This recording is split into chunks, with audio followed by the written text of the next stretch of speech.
Hello, Amy Peikoff. How are you?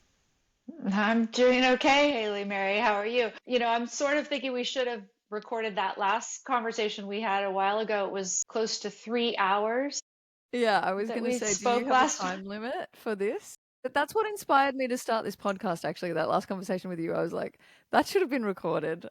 Let's do it. And then almost a year later, I'm finally getting around to doing it. So, I just think it's funny because I met you because I interviewed you, and then you say you want to interview me, which is the craziest thing. But I came armed with a couple questions of my own, so if we can all right. Well, fit that's those funny in too. because I think if people know, like, I've been looking into you a bit more, and I find it really strange and interesting that you were interviewing me. I have no idea why, because as far as I've found out about you, and I rather you give your biography, I suppose, Oh, than gosh. what I've gleaned, because I always find it annoying what you can, like, what people get from the internet about me. I'm like, that's not my story at all. But as far as I can see, you're a lawyer, or you are Yes. also a professor of law, but and you've worked as you've actually lectured at a lot of universities in America on law.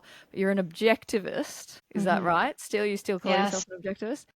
I Which do. is like the Ayn Rand school of philosophy, and you specialize in objectivist law, as far as I understand. But you were also quite amazingly chief policy officer at Parlor. You were or are still? No, no, I was, and then yeah, that was a whole story in itself. These are fascinating stories in themselves. And then now you also specialize in the field of privacy, which has always been important, but starting to become much more on the popular radar. Obviously, there's differences between Australia and America in terms of rights and our concerns slash even having them. So some of what is happening in America will like sort of almost not be anything we can do in Australia or the UK, because a lot of your stuff is comes down to constitutional things that we don't really Mhm. have those bills of rights. Before we get into any of that, yeah, and I still don't understand how you came to be interviewing a random singer of an Australian indie band, which is how we met, which is so weird. That didn't turn up in any of your biography. But yeah, maybe if you could start with wherever you want to start, but I'd love to know how you got into objectivism and then like just tell us about yourself in general. Oh boy, loaded questions all. So I ended up getting into objectivism because I had a high school English teacher who assigned the Fountainhead. Yes. And it was interesting. He is not an objectivist, and it was the first year of the Ayn Rand Institute's essay contest. So they were trying to promote the novel through having this essay contest. And I guess he received the flyer and he decided, okay, he'll have his students do this contest because it offered a prize. And he told me at a lunch many, many years later that he did that because students could get the money and they could use it for college and et cetera. But anyway, so I read this novel and a lot of it just seemed to make so much sense that when they were saying, oh, there's this big controversy, individualism versus collectivism, et cetera, I couldn't even imagine that it was a real controversy. I just figured, oh, everybody reads this novel, The Fountainhead, and identifies with the hero of the novel, Howard Rourke, and that's just how it is. And I wrote the worst essay because I didn't really appreciate the issue because I was in my own naive little bubble. And then when we actually discussed the book in class, this is in my high school class, and there was a controversy, I finally got to see what other people were thinking about this. Then So I when was realized, this? so What I like what was, year roughly? 16, 17, say. So this was the junior year of high school. So how where's the Cold War in relation to this? Is it over or is it still going? Or because collectivism and individualism, like they're very much communist versus capitalist terms as well. Was that Right, right. But I shadow guess over you because in high school or not really? well, so I grew up in the Reagan years, really, where Mm, it seemed like, oh, we had triumphed and there wasn't really any big got you. issue anymore, right? And Ayn Rand So, has left. Is from Russia, right? right, And right. communist Russia, as far as I understand.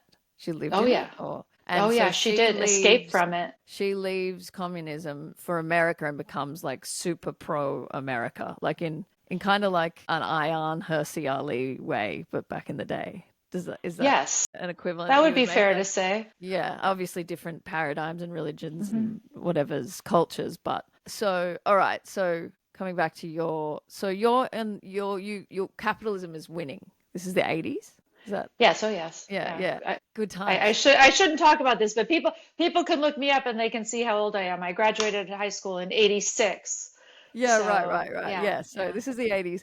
And so so you didn't understand the debate between collectivism and individualism. No, but I mean, I was an army brat too, and we moved a lot, and so it's, always making new friends everywhere you went, and so that you didn't get, I guess, too deep with people. And the way that I mostly connected with my friends in high school too was through music. So if you want to Mm. ask, how is it that I ended up interviewing you? It's because I've always been just a freak about music. Yeah. And I had heard Jezebels through, I think I told you this story before. This dog agility trainer had put a little piece behind one of her training videos. Oh, And I saw this video and I heard this song. And, it's the same one that was behind that Danny McCaskill video that just yeah, went yeah. viral everywhere and really did great things for you guys. But, her video was really cute, dog training video and this great song. And I asked her, I said, who is this? What is this music that you've got behind it? And she tells me. And so I was hooked. And so later, when I just had a podcast where I was mostly talking about politics and other things, occasionally I would interview other people I was interested in. And you guys were touring, and I figured, oh, I'll just try to see if I could interview you. And so I went ahead and you accepted. And so I was, of course, going to ask you about objectivism, not directly, but through Atlas Shrugged, because I had read some interviews with you and saw that you were commenting on novels you had read and et cetera. So I waited until the very end of the interview before Why? I'm going to ask you, I'm going to ask you about Atlas Shrugged because maybe you're going to say, oh my God, that's horrible. Because musicians mostly would not like Ayn Rand. My experience has been they're all leftist or woke Yeah. or however Yeah, you want yeah. to describe. And so I had anticipated not necessarily a very favorable reaction, but you were sort of favorable on it. I read it and I really liked it. Yeah. Yeah, So which is part I of was my black sheep surprised. I was story. so surprised. But yeah, so it started that I interviewed you. And it's But funny no, because yeah, no, you go ahead. go. No, you go ahead. I interrupted you. Okay. Well, it's yeah, like I suppose at some point you do realize that it's actually a really big debate between the collectivist and the individual. And I don't know any other musicians that would be okay with it. But actually I do know one. I won't out him. The one that introduced me to it. But he was studying architecture. So he was Mm. exposed to it via the architecture field, not being a musician. Yeah, in that, like, I would say I'm the only member of the band that you could have asked that to and got a favorable response because the rest of them are quite literally communists. Oh gosh, And there wow. was often like I guess, a little bit of a tension between my individualism and their collectivism, which actually does play out in a business quite interestingly, especially when you're a band. But yeah, moving on. Yeah, that's a funny thing that we actually did meet. But I think what stuck with me and what sparked a friendship was the Ayn Rand question because I've done a lot of interviews with a lot of people and I don't keep in contact with any other ones. And over the years recently I've just kind of got in contact with you again and again because as our world starts to change and this intensity between collectivism and individualism, I suppose, but it's a lot of other debates going on there Mm. too. It's intensifying, especially in America, it seems, but also everywhere else. Yeah, it's like the poignancy of Ayn Rand, but also just that debate in general has started to like become really interesting to me. So I'd like to talk to you more about objectivism because it's still quite an unknown philosophy, I would say. Like it may be less so in America, but like I think it gets touched on, but it's not, I think people probably more know about like Adam Smith's capitalism and that kind of thing, but I don't know if they know much about I don't even I consider myself probably pretty right wing for a musician, but I don't know that much about objectivism. Like I haven't. Yeah.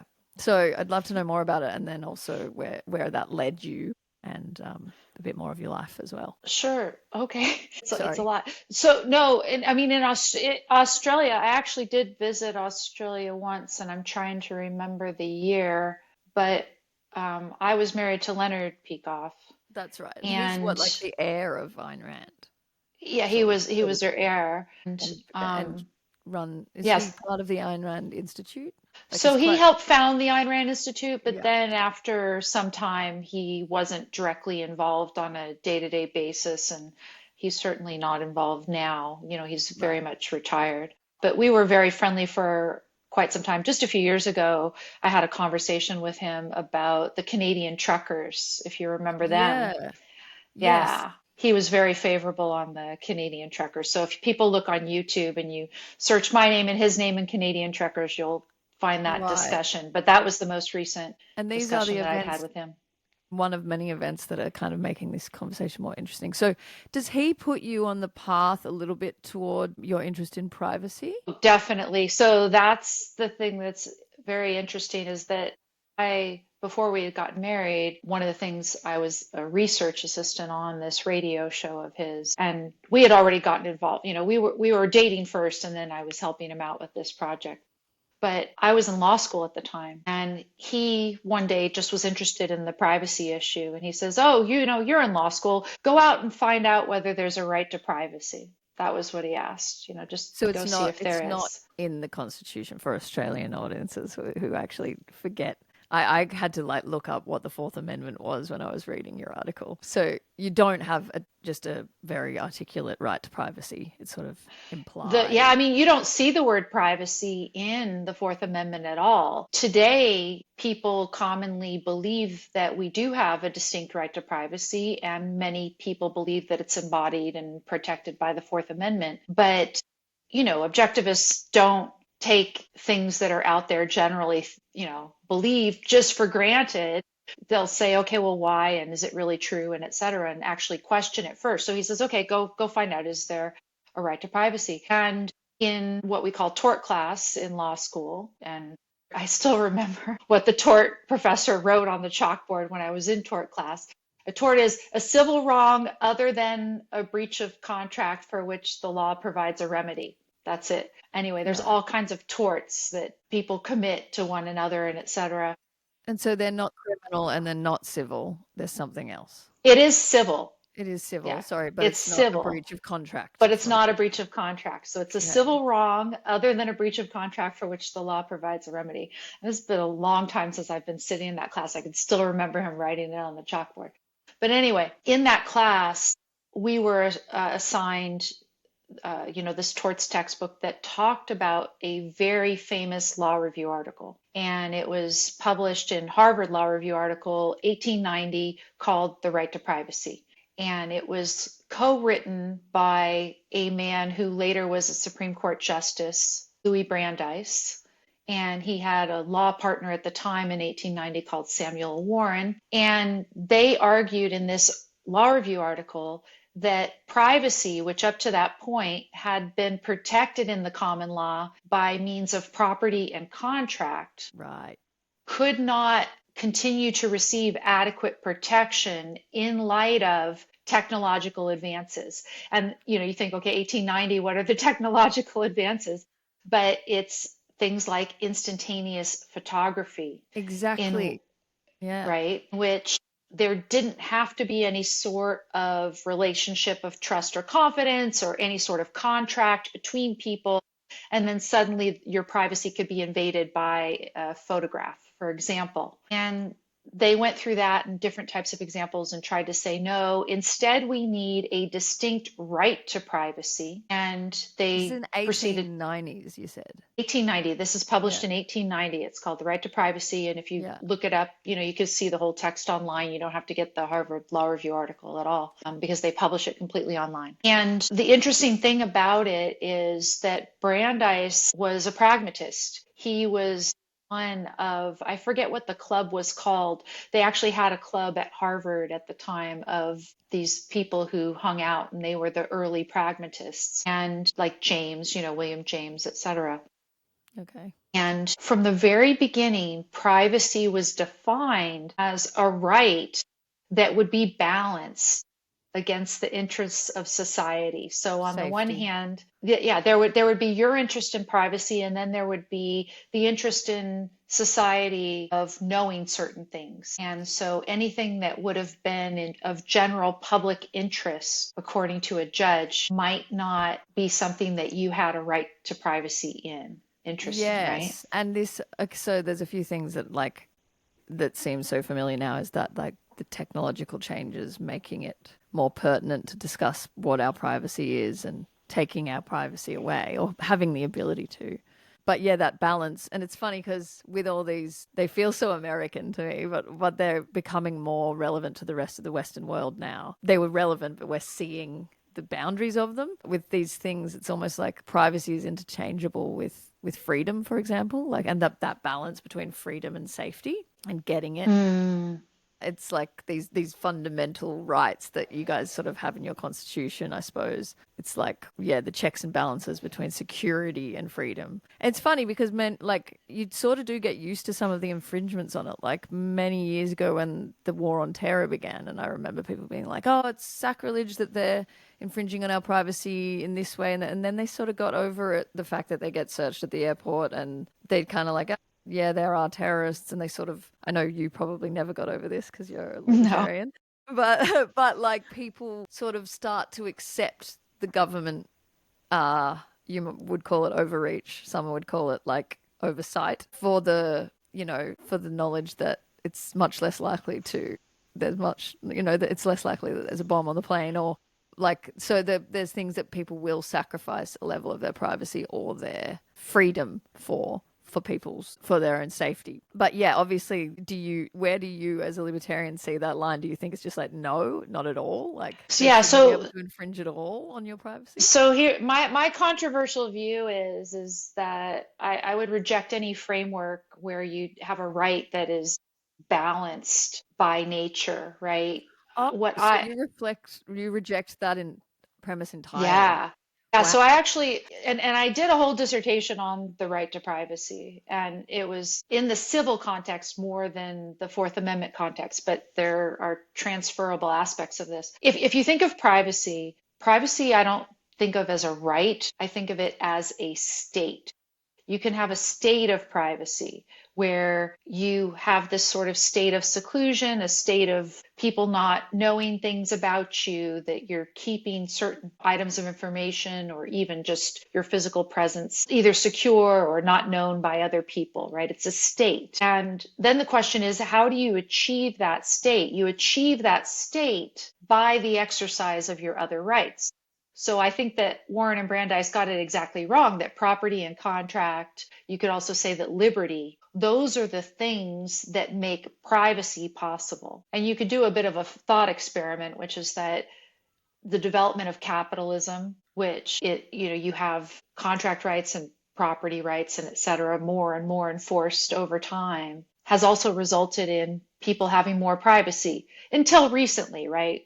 Because right now, in the last few decades, we've had this tremendous development of technology and I think a poor understanding of how the law should treat the privacy of the data and the ownership of the data and the constitutional status of the data that is being shared and passed around within that technological environment. Yeah, so it's like the law is catching up with the technological advances, and it's not catching Well, up it fast needs enough. to catch up. Yeah, it's not. Yeah, It's not. I mean, because yeah. what's happening in America and probably here in ways that I don't know about is it that the government are actually trying to take possession of data.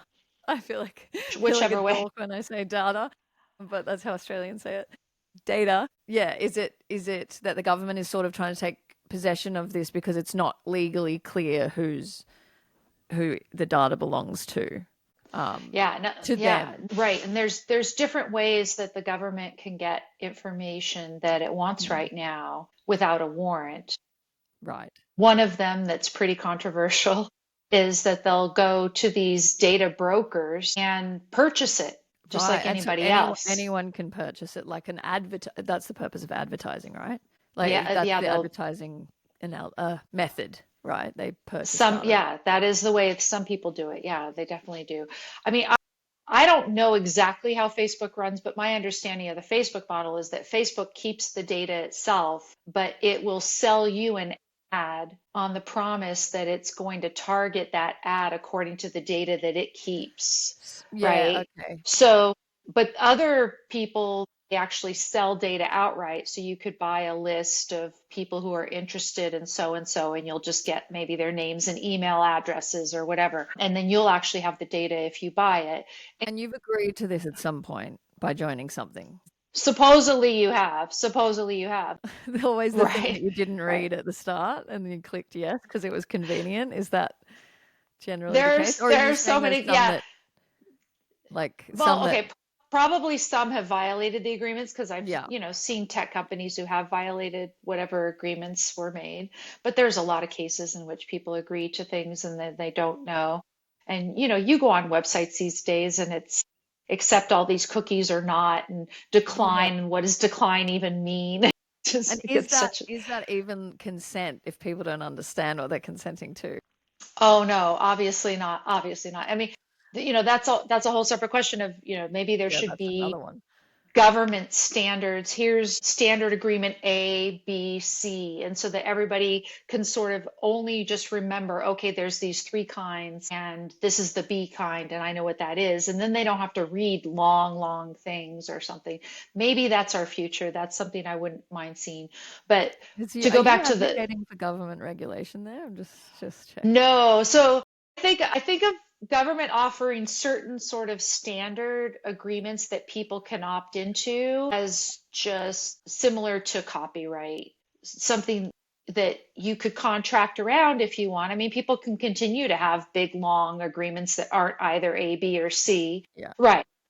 I thought about this with So, media actually. Sorry, just a quick mhm, tangent yeah. because we had this whole debate about the misinformation bill and how they were saying like, some information is misinformation or disinformation and we should therefore remove it. Like the government should be able to remove it Mm, from the internet. And I was like, well, surely instead of that, you could just have verification standards like you do. Like we know that you support the ABC standards, so we know that because you fund them. And then it's like, what if you just have a badge or something for media that's like this is considered this or this we follow these rules or we follow these journalistic standards and you can choose to put them up if you want, but like you don't get the verification if the bodies that decide those standards don't think you have them. So my podcast wouldn't have it and the ABCs would, and it's just a well, but so verification. here's the question. Are those government entities that you're imagining giving the little badges? I guess I think personally, I actually think they should be industry standards. Like, Yes. I think it should be, I think one of the biggest problems that's happening now is like industries are forgetting their roles and there's like no, I guess it's like an extension of give unto Caesar what Caesar's and give unto Mm-hmm. the government what is the government, sorry, the other way around, the Lord what is the Lord's. But it's also like doctors, they should be, when they're working in the capacity of doctors, they should be taking the Hippocratic Oath as their most serious thing. And even if it comes up against the government of the day, they probably should, do no harm and Yep. fight against the government. So like yeah, sorry, I'm going on a tangent there, but No, in the no, no, sense it's of, fine. Yeah. you know what I mean? Like in that the journalist industry should probably have a code that you can put a badge on accounts and say these are our standards, look them up. If you don't care about Yep. those standards, fine, but this website adheres to them, and then if it's not on there, maybe it's because they don't adhere to them. But you also might not give a crap about that institution standards, and therefore you can go and read the other stuff, but it's just there because I think a lot of people these days forget or don't know what journalistic standards are, and they've come to also not trust a lot of the people that were associated with those journalistic standards because they think they may have broken them. So it's like, does Hmm. establishment media even stick to them anymore, or are they changing? Are they resting on their laurels there? And we assume that they stick to them, but they've actually changed their tack to compete with other media. So it's like, yeah, some kind of verification badge with as you get in other industries, you have doctors that are accredited, but it should almost be an online badge type thing that you can apply for. Anyway, for Yeah. various No. industries. Yeah. And so the distinction for me would be in the other case where I'm talking about these standard types of contracts, Mm. these are contracts that would be enforceable in courts of law. So for a government to sort of lay out, here's a few standards that you could use and that these are enforceable agreements in courts of law is still within proper functions of government. Whereas I don't think government should be prescribing journalistic standards in any way, Yeah. Okay. right? But Okay. maybe journalists should be. Yes. Yeah. And then people decide for themselves. So, I always, again, I'm going to reveal age, why I'm, sitting here rolling my eyes. It's all But right. You look younger. but we always talk, yeah, maybe the filters are very Yeah. kind today or something. The lighting is good for now. They have the good housekeeping seal is something that we talk about in the United States, where some product, some consumer good has met the standards of the good housekeeping seal of approval. And I forget what those standards were. Or there was like an electronic device would be UL listed. Maybe Mm. I think that was also an industry standard type of Yeah. thing. This is So basically there, peer review, isn't it? It's a concept of peer review, and in a way. sure. In a way, sure. I mean, obviously, if standards can be more objective and less normative, it's better. In certain, I guess, peer review, I think all of it can be objective, right? But it's just in certain fields, It's not so much of objective, there are people who are right? judging according to more subjective standards. Something that is a good housekeeping seal of approval is usually having to do with the quality of the product and et cetera. Anyway, you get the idea. Actually, on that note of peer review versus objective, there's a very good example of it in the universities with those intellectuals that they wrote as an experiment to, I think Helen Joyce was one of them, and I forget the name of the other guy, Peter something. They wrote as an experiment to expose how ludicrous the standards at the universities were becoming. They actually submitted fake essays. One of Yeah. them was like about a dog park or something, but the one that always sticks to my mind was that they submitted sections of Mein Kampf, but just removed the Jews and wrote white men. And it was accepted and received, as far as I understand, like good reviews from the Academy. Because That's crazy. to kind of illustrate how woke the Academy had become. And this was maybe 10 years ago or something. This was a long time ago. Obviously, what do they say? It trickles into the culture from the Academy, and so we're now there. That might be a situation, and especially in the arts and the humanities, they're so obsessed with subjectivism, which Ayn Rand would be turning in her grave about what's going on in the universities. I think that their standards are, from an university, academy, industry standard, you might go, well, I don't know if that really, like, I know that university supports it, but I don't know if I really support that. But yeah, sorry, I digress. It was just a Yeah, very so good so example of we'll how peer review doesn't necessarily come to a good conclusion. so we got to this by talking about how government is getting this data, right? Yeah. And so one way, of course, is the purchase. And then the other way that they are getting information these days is just by sending a request, a subpoena maybe for it, but not a warrant. Okay. Mm. And this gets into this topic that we've talked a little bit about before called the third party doctrine, Yeah. Yeah. because for the last few decades in the United States, any information that is shared with a third party, so it could be Facebook, it could be your telephone company, it could be the bank, etc. If you share it with that third party, then it's not protected by the Fourth Amendment. And part of the Fourth Amendment is that warrant requirement, where the government is supposed to get a warrant based on probable cause and particularized suspicion before they can perform a search, which in the context of records of data would mean, obtaining that data about you. And The that's government not can, protected because of a loophole. yeah, well, so this is the thing. It's become this sort of loophole in the Fourth Amendment, and this has been true ever since the 1970s. There are two cases called Smith and Miller, Mm. and Smith is a telephone case, Miller is a banking case. And it was thought then that when you shared the information with these third parties, the phone company and the bank, that you no longer had a reasonable expectation of privacy in that information. And so then the government could get it without a warrant. It isn't a search at all. And Right. so, What kind of whereas information are you talking about? And because is this like the mafia stuff? or is this just normal people? Well, okay, so in the 1970s, it just involved, telephone company and bank. So it would just be there's a contract between a service provider, telephone service provider, and an ordinary customer of the telephone company.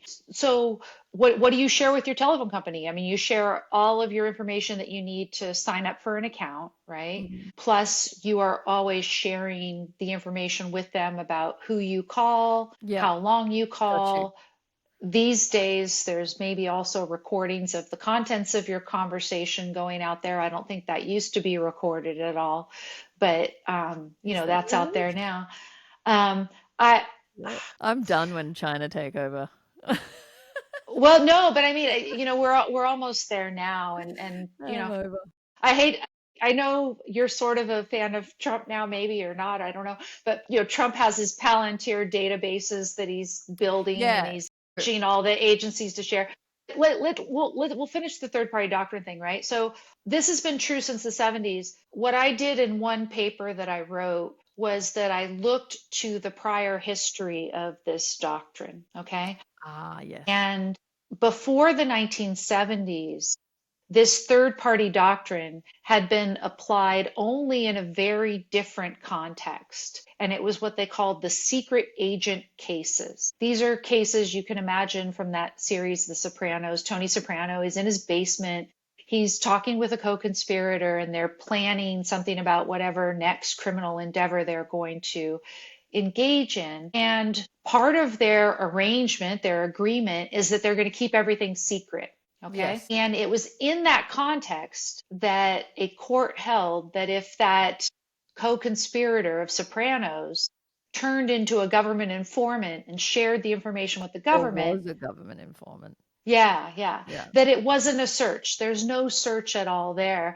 And they, again, it was no reasonable expectation of privacy. But what my particular take on privacy allowed me to do, and again, I look at privacy strictly as a result of your exercise of your property and contract and liberty. I looked at that secret agent context, and immediately I was reminded of something else old from law school, which is a concept called illegal contract. And at the common law, which I think you share in there in Yeah. Australia as well, there's something called an illegal contract, and it is one in which the overarching purpose of the arrangement is to do something illegal. And what the law said is that that agreement is not enforceable in a court of law.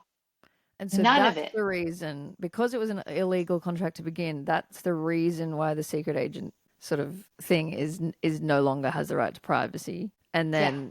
then so that's been carried on through situations where there is no illegal contract into the future. Exactly. So So, in a sense, they yeah. have a warrant because it was an illegal contract. They have a reason, not a warrant, but they have Well, justification.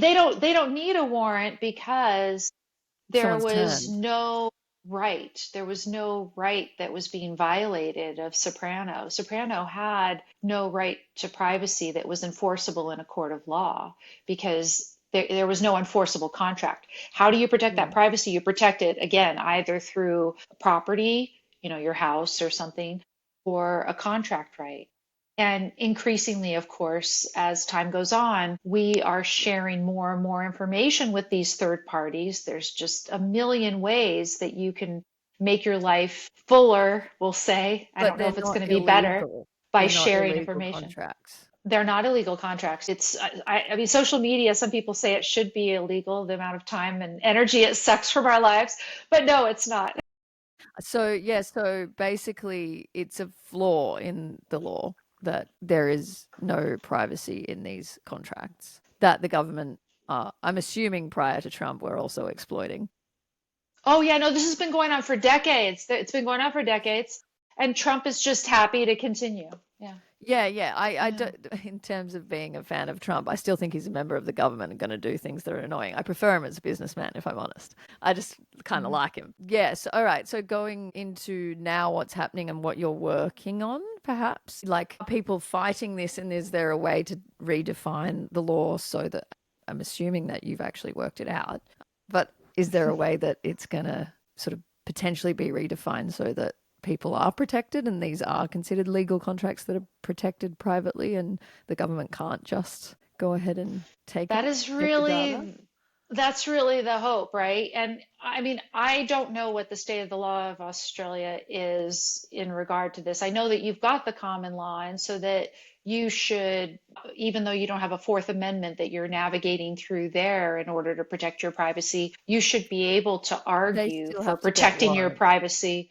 They Yeah. do have to get warrants and everything, yeah. Yeah, you've got And to have reasonable cause to come and search people, I think. I don't know enough about Australian law, but I'm interested in American law, yeah, but I mean, what you you're should be able talking to about. make the same kind of arguments with respect to the data that's shared with the third parties, that the contract that you have with the third party should keep that data private unless a warrant is presented to the third party And a in warrant would need advance. like a reason to believe that you're engaging in illegal activity and using said phone or said service, or there's relevant evidence in the records based Yes, on information probable they cause to actually have. believe. Yeah, probable cause. Yeah, we definitely do have a probable cause type thing. But so in terms of people pushing back on this in America, what have you seen? So there are a number of ways. Now, there's already been a little bit of a retreat from the state of the law, as I explained it to you from the 1970s.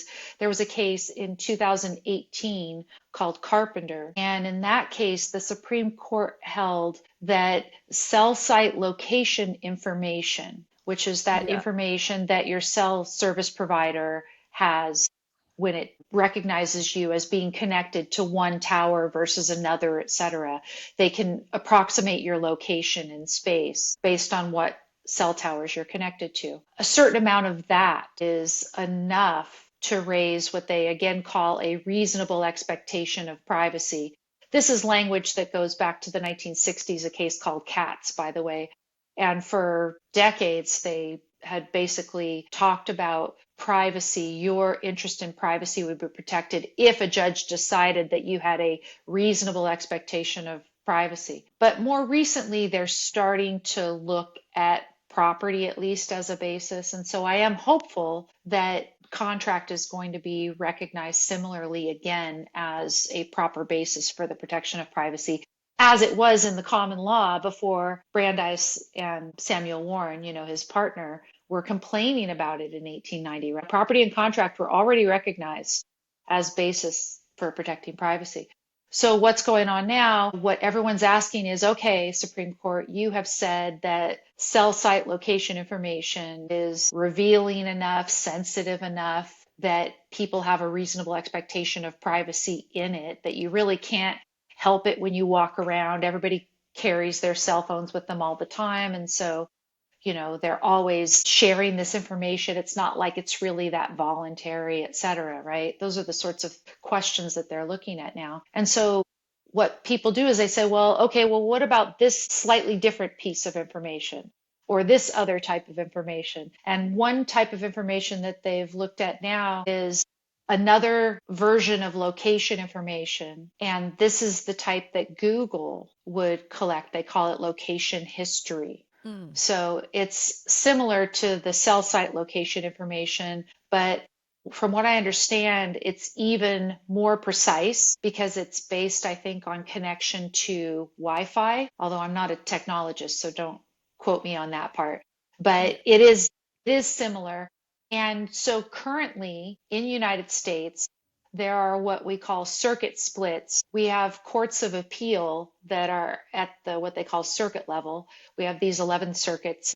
So there's in the Fifth Circuit, which includes Texas, where I am, they have actually held that this third party doctrine does not apply to the location history that Google collects. And so that if government is going to get the location history from Google, or if they're going to get similar information from Apple, say, that they need a warrant. Okay. So Yeah, that's but then in the good. Fourth Circuit, yeah, that's good. And then Privacy. yeah, it is. And then in the Fourth Circuit, a different circuit, they said, no, no, no, you voluntarily share that information with Google. You clicked on accept somewhere in the middle of the night, and that was plenty. You know how that goes, right? Yeah. And so that no warrant is required.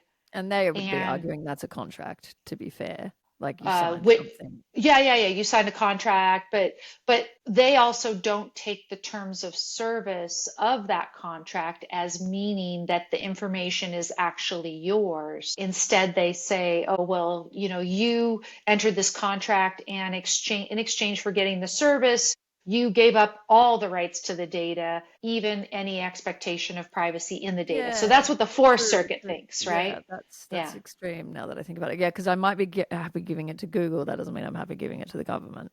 That's a whole nother Right.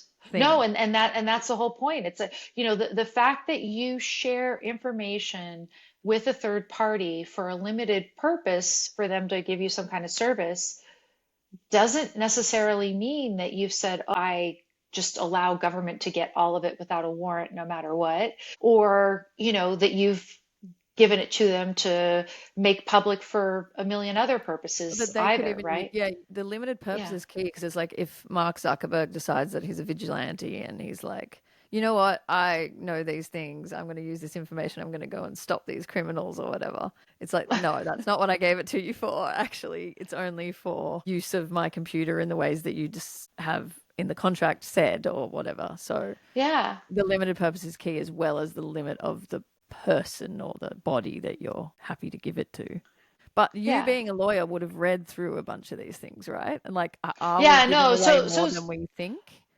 well, so Like the contract? standard terms of service for companies, and this would be true, probably of the Facebook Meta, but certainly of the X Corp, and that this was true of Google as well. They would say in their standard terms of service that you have control over your information and they can disclose it for certain limited purposes. Those purposes could include, for example, if they thought it was necessary to disclose the information in order to protect someone's life. If they independently, as a private company, saw information that they thought was relevant to a imminent risk of somebody's life or something, you it'll say in the contract that they could do something about that, or if they needed to protect their own rights, if X Corp say needed to protect its own rights, right? So it's not like they say, oh, you give us the information and we'll never disclose it. Of course, the other thing that they say in there is that we will disclose it to the government if we are presented with proper legal process, Hmm. such as a warrant, That all right? seems on that balance that you don't really like, though. That seems like a good place, like a balance between safety and privacy is like, yeah, if someone's going to die, maybe. So, should we get back to why you have a Well, okay, dislike of the balanced thing? So first of all, it's not so much a balance because these are terms written into the contract, Yeah, right. right? And it's not the same So concept. yeah, so it's not government saying what the terms of the contract can be. It's two private parties, you and Right, X yes. Corp in this example, figuring out what the contract is. And I think people should be free as long as they are, as we talked about earlier, that you actually are knowingly consenting. They should be able to make whatever contracts that they choose, barring some very weird extreme examples like contracting yourself into physical slavery or something bizarre, right? But with respect to data, you can make these decisions. As for proper legal process, all I'm asking for is for principles to be applied within a context versus you say, okay, we're going to balance the so-called interest of society. What is the interest of society anyway? I suppose, like, to be the devil's advocate here, I suppose it's like it is preventing mass casualties. And yeah, I don't know. I don't know what the interest of society is. So what would be your, there's a few ways I want to go with this. So sticking to the companies that have it, surely it's in their interest to keep a contract that, if they have a contract that basically allows the government to come and take or buy your data, at some point that's going to become known and disadvantageous to them as a company. So like, say if, I don't know, TikTok or whatever has a way too liberal letting things go to the American government or letting things go to the Communist Party of Do China you or know whatever. this actually? Like, Do you know this might be true actually? well, people Because hear about it and yeah, they go, yeah. well, I want to boycott Twitter. or whatever. Sorry, I want to boycott TikTok. Yeah. And doesn't that kind of, in the competition of things, it's advantageous to their competitors to be more private in their contract. As long as someone does actually read the contracts and people find out about it eventually. I mean, obviously some damage is done already, but like, wouldn't it sort of in your Randian worldview, wouldn't the free market sort of make the people who have more privacy in their contracts at an advantage? Or do you think people As just long don't as care people enough have a about taste it? for privacy. No, that's the whole thing, right? So the very first issue is, do people even care about privacy? And here's a question, why should they? Because I think in a convoluted sort of legal way, like, I find this very interesting, but I think people might be like, but why? Like, and they often are. They're like, I don't really care if the government know, I'm not doing anything wrong. Why, on a zoom out level, should we care about privacy, in your opinion? Yeah. So with privacy, you are able to develop your thoughts completely according to your process of logic without thinking, okay, what is this person going to think? What is that one going to say? Is this going to get me in trouble with the government? Am All I the going to get different, fired?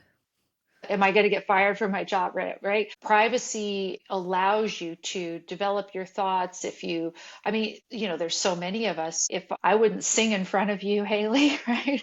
I would be so embarrassed, but I might sing in private because I think singing is fun. So I don't care how horrible I sound as long as nobody can hear me, etc. There are so many things that you can enjoy. People's company, if you want to have close relationships with people. Typically, selective sharing is part of any close relationship with any other human being. And if the NSA is always there joining in, then it's not much of And a party, is it? do you know much about the historical cases, eras where this sort of, like, is it the Gestapo? Who was it? Who was it in East Berlin that was spying on everyone? I'm wondering if it was the Gestapo. I think it was the Gestapo. The secret police, Hmm. are you across much like what happened in communism? That kind of, I suppose the concept of the politically correct, they say, came from Soviet Russia, and that there was like, your friend might ask you a question and you'd be like, well, that's the correct answer, but the politically correct answer is what you're allowed to say. And when you've got like spies and people listening, and there's no privacy, you sort of not really allowed to say what you think, and then there's no ability to perhaps collectively get together and start a resistance and that kind of thing. So it's like a control mechanism, like in a very, what you described before was like some of the good things about privacy. But then I suppose what I think people need to be more aware of is like the really bad things when it's taken away. Because that's similar with freedom of speech. I think a lot of normal people are like, whatever, like, I don't really care. Like, what do I want to use the N word? It's like, no, it's not about you wanting to use the N word. It's about what happens when the right to freedom of speech is taken away. So, like, similar with privacy, like, there have been like the gulags and stuff. There have been people taken away for dissenting against the government in Russia and that kind of thing. I don't know a lot about this, but that's generally what comes to mind when I'm scared of my privacy being taken away, is a place like Australia, which is, has been previously the lucky country, but is very militarily weak, is not in a great relationship with America at the moment, who's our key ally. Our other key allies are also just all over the shop. I don't know what's happening with the UK. Like, I'm not sure I'm not sure if there was a conflict with China and Taiwan that we would be safe from infiltration and then eventual invasion. If they were to win, like, I think that we would be taken. I do. It's just we're just in, and I don't think it's impossible that that would happen in my lifetime. So I'm like, if I'm cool with the Australian government, having this data, it's like, yeah, but who gets it when China comes? And what do they do with it? And, or even probably possibly more likely, if a more extreme government comes in of democratic process from Australia that happens to completely not like my thoughts or my actions, where like that could possibly use these things against you, or particularly the recording. Like, it's all, everyone's fine with the recording sort of their voices to get advertising to them, but it's like, if the government can buy that, like, then they can know, like, all the things that are fed through your algorithm that know you because of your non-privacy with these companies. If the government can eventually find them, that's really scary, because a lot of them are political. A lot of them are misinformation. A lot of, like, they might be evidence that you were going to January 6th or the equivalent. I know Boy. you at Parler, like, and you might be arrested, or you might be, put in prison, or you might be for just being at a protest that, like, I know that went crazy, but, like, just being there was not illegal or wrong in any way. That was just supporting a political candidate. And, like, for the onlookers, etc., who weren't involved in the breaching of the Capitol. But you Right. know a fair bit about. So I think that's kind of what I feel like people aren't thinking about when they think about privacy. It's like, what can go wrong in Oh, no. I a mean, government overreach type thing. Parler were involved in January 6th, weren't they? They were. so any social media were sort of, quote, involved in Yeah, January 6th. Parler was blamed. scapegoated. They were blamed for January 6th, and I say unfairly scapegoated. Parler referred to law enforcement over 50 examples of violent or inciting content, that was on the platform in advance of Is January this when you were 6th. working there Oh yeah, as the chief policy officer, is it? chief policy officer. Yeah, Yeah, so okay. So the platform knew about potential yeah, violence. yeah. So, just for those people out there who trust only certain sources of news, I will give you a link, Haley. There is Hmm. still online a story that is on MSNBC, Joy Reid, who still is there, and she did a segment talking about how there were two social media platforms that in advance of January 6th made law enforcement aware of violent or inciting content on their platforms. And those were Facebook and Parler. Yeah, So MSNBC specifically named Parler as one of the platforms that did tell them ahead report of it. time. Yeah. And the point of the segment was that they had a warning, and why didn't they prevent it from happening? Yeah. And so this was specific incitement around that Trump Around rally. January 6th, You yes, knew yes. it was specifically there. The people at Parler had reason to believe that they should tell the government. That's how concerned they were. So the thought was, people will write all kinds of crazy things on posts, and some Yeah, people are serious and some people are not it's serious. hard to discern. And the job of the FBI is supposed to be to sift through and decide. And so Yeah, all, Parler could do is send tell them. Yeah. and say, you are the professionals, you can look at this and decide. And, I'm sure Facebook has more resources than that at their disposal because Mm. they, boy, endless Well, they've got resources. the resources to quash stories and get whole Yeah. voices, like people, hundreds of people with similar views just taken down. So, Yeah. but yeah, So what, sorry. what they shared with government might have been a lot more elaborate than what Parler did, Yeah, right? arguably it should have been, because they're also bigger. So they had a lot of Yeah. information. Do you know anything about why they didn't do or realize or weren't able to prevent it based on that information? Isn't that all the stuff that Kash Patel and those guys are supposed to be figuring out right now? The Oh, true right. story So of now they're looking January into 6th, it. right? Yeah, I yeah. mean, one thing I heard was that Nancy Pelosi didn't allow the National Guard to come, and there was, but Right, you, which you'd yeah, think they should have been there. yeah. There's also the footage of people just being let in, which is pretty wild. So, in terms of Parler and how that affected you guys when you were there, you were deplatformed by, Yeah, completely. We like, were the we app, were blamed for January 6th. right? And funnily enough, not Facebook, No, no. And right? and it was funny because a couple weeks after, or within a couple weeks, there was some article where Sheryl Sandberg of Facebook was mentioning Parler too and blaming us. And it turned out that later they discovered that, if anything, there was more ability for these people to organize on Facebook where there's groups. We didn't have, I mean, I think you played on Parler a tiny bit yourself. You saw how bad the tech was. I mean, it Yeah, I was wouldn't organize a riot very, there. no, no, I mean, what could you organize on that It's like platform? The tech was Facebook not group is the very, way I would do it. Yeah. yeah. Well, I mean, the So other thing is, do they even have, like, even if you do say, well, actually, it was more Facebook, is there a right to take Facebook off? This is, I guess, another big question. with multiple arguments in it, but like, is there a right to deplatform Facebook or Parler or anyone for what people do on it? I mean, Antifa obviously are on these pages and they're doing crazy stuff right now, like literally shooting people and stuff. As far as I can tell, I might be wrong. Allegedly shooting people. And that I think maybe I just saw some page was taken down, but it's taken a long time, like for so-called left-wing stuff to be taken down. Like it does appear that there is bias, and maybe Parler was targeted because of previous assumptions about Parler and its content and its users, and like not, do you think there was a political bias in why Parler was taken down and not Facebook Certainly. in terms of organizing or facilitating January 6th? Certainly there was. And I mean, there were a couple things going on.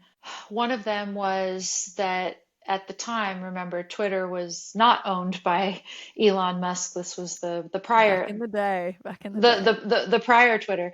And Parler was actually sort of proof of concept that we needed a free speech X, right? But at the time, Parler was really giving Twitter a bit of a run for its money, despite the lousy tech that we had and stuff. Because well, everyone who'd get kicked off Twitter would have to go to Parler as well. It was like, well, there was that too. And so actually for a while, we were #1 in the App Store and et cetera, right? So we were really this up and coming competitor. So there was that.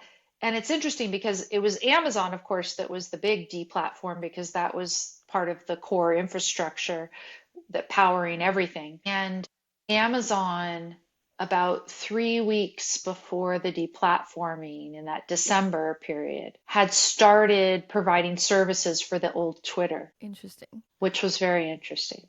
So you feel like there was some business dealings going on there? Well, there was some of that going on. And then if you look in the old Twitter files that Elon Musk released, there was one installment of the Twitter files that had a screenshot of some Twitter execs talking about how Parler should be made to pay a price for January 6th, blah, blah, blah. And there was also mentioned in the Twitter files that some of the big tech executives during that time period were regularly meeting with government and talking about threats and et cetera. And so my own private hypothesis based on a couple of data points from the Twitter files and just generally feeling like Parler was unfairly scapegoated, knowing what I know about Parler and et cetera, I think that there may have been some sort of discussion about, hey, You were an easy target because you were like small, up and coming, naughty right wing.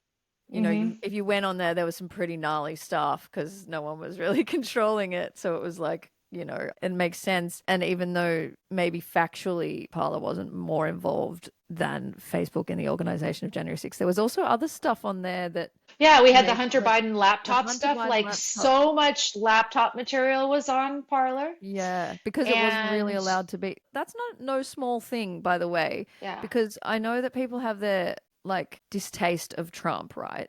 But and even like Trump, like MAGA supporters, like Ben Shapiro and stuff, have said he shouldn't have denied the election results. He shouldn't. And as an American, I understand like you're going to have more of a take on this. But to me, when I saw the suppression of the Hunter Biden laptop story happening, and then just before an election, I would say that is election interference. So if I were Trump, I would see that as very real election theft. And I kind of do think, like, for all his flaws and beautiful things that he does, he's a very, very flavored person. But I kind of just, like, he's got an argument there. Like, they suppressed really bad, damning information about the guy that won the election just before the election. It's not crazy to say they stole the election, and it's not crazy to deny it.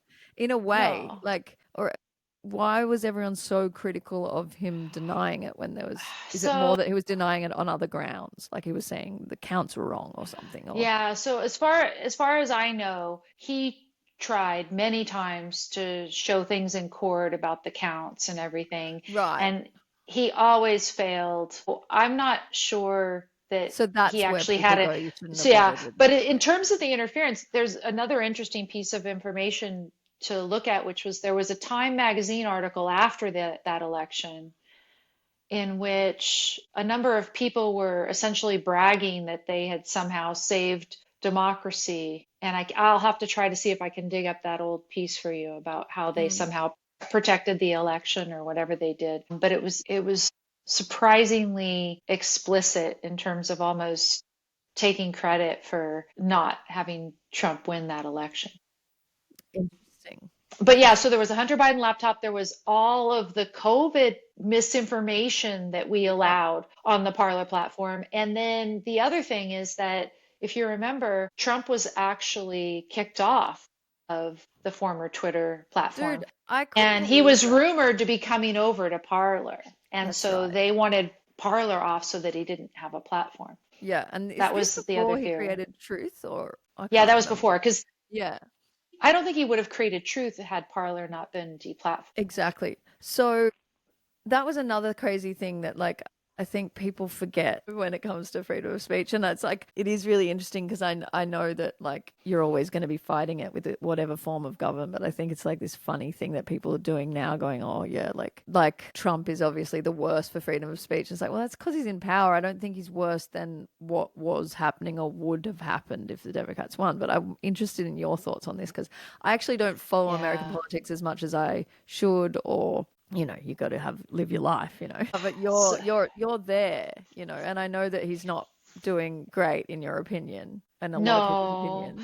I mean, on privacy, I do not think he's good. He issued an executive order in which he said, okay, you know, regulatory agencies, alphabet soup agencies, as we call them here in the US, go ahead and share information between each other. And by the way, he's making all these contracts with this big tech company called Palantir, presumably these huge databases where they're going to amass all these profiles about us. And the only thing that makes me a little bit more relaxed about it is, and I don't even know if it's true, and maybe since you're in the business and marketing world a little bit more, maybe No, you know yeah. whether this is true, but people would talk about the fact that data that you have on somebody, that they're interested in certain things or whatever it is in these databases that they sell, that it has an expiration date, that it gets old, it gets stale pretty quickly. And so when Trump is thinking, oh, I have all this data on everybody and I'm collecting it in these huge databases and I'm going to be able to, solve every problem because I can put AI on these databases, is it old, stale data or is it data where they really can predict what you're going to do next or whatever, right? Wow. Okay. Yeah. So, but are you saying that the companies that he would be getting it from are actually would be getting rid of the old data? So Well, there's so not what much happens there, is or they collect it through various means, right? So it mm, could include the information in your tax returns. It could include information that the so-called Consumer Finance Protection Bureau, I think that's what it is, the mm. CFPB. I think so. Anyway, they would collect maybe information from your credit cards and your purchases and stuff like that and throw it in there. And then maybe there's some health data that Health and Human Services has for some reason. There's a million excuses that they give. And maybe the Department of Education has some information about you for something else, and the FTC has information about you from something. I actually filed myself a friend of the court brief in 2019, and nobody ever paid any attention to it because COVID happened and everything. But there was a consent order between the Federal Trade Commission and Facebook having to do with Facebook's privacy practices. Supposedly they had been naughty. And this consent order where they decided they were going to make another agreement and make peace, I thought gave the government warrantless access to Facebook user data. And so maybe if some data has flowed in to the government through that, it could be thrown in this database as well, right? So you could just imagine all these different regulations by which the government figures out how to collect data about you,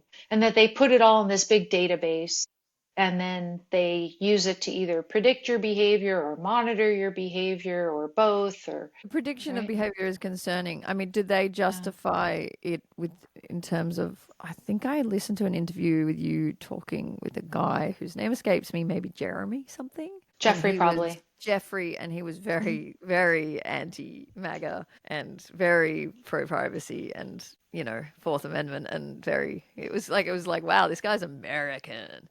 Yeah.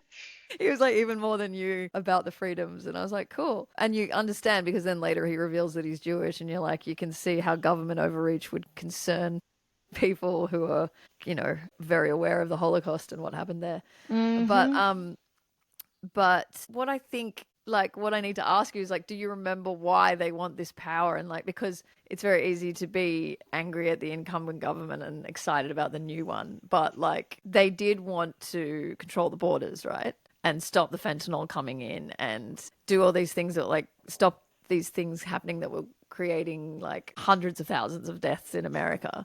And people wanted that mass immigration to stop, arguably, which is why they voted for them. So then is some of this infringement on privacy supposed to be about that? Is it supposed to be about stopping, like, protecting the borders and that kind of thing? Or is it what is it pertaining to? Or is it more internal terrorism? Or what are their, if they could use it for anything, is that the... Yeah, I would say they would call it some sort of domestic terrorist group research.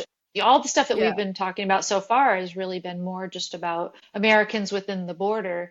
I'm perfectly myself good with stopping people at the border and making sure that they're not bringing fentanyl or other horrible things into our country. And they do that anyway, really. They don't need their data to do that. No. And that brings up another interesting issue, which is, and this is something that I'm interested at Pacific Legal Foundation in pursuing, is the fact that at borders or at ports of entry right now, if you have your cell phone with you, agents of the Border Patrol can look through your entire device without a warrant. Did you know that? No. So is that because they consider it to be property? Is that their justification? Or Well, so traditionally at the like a border, search?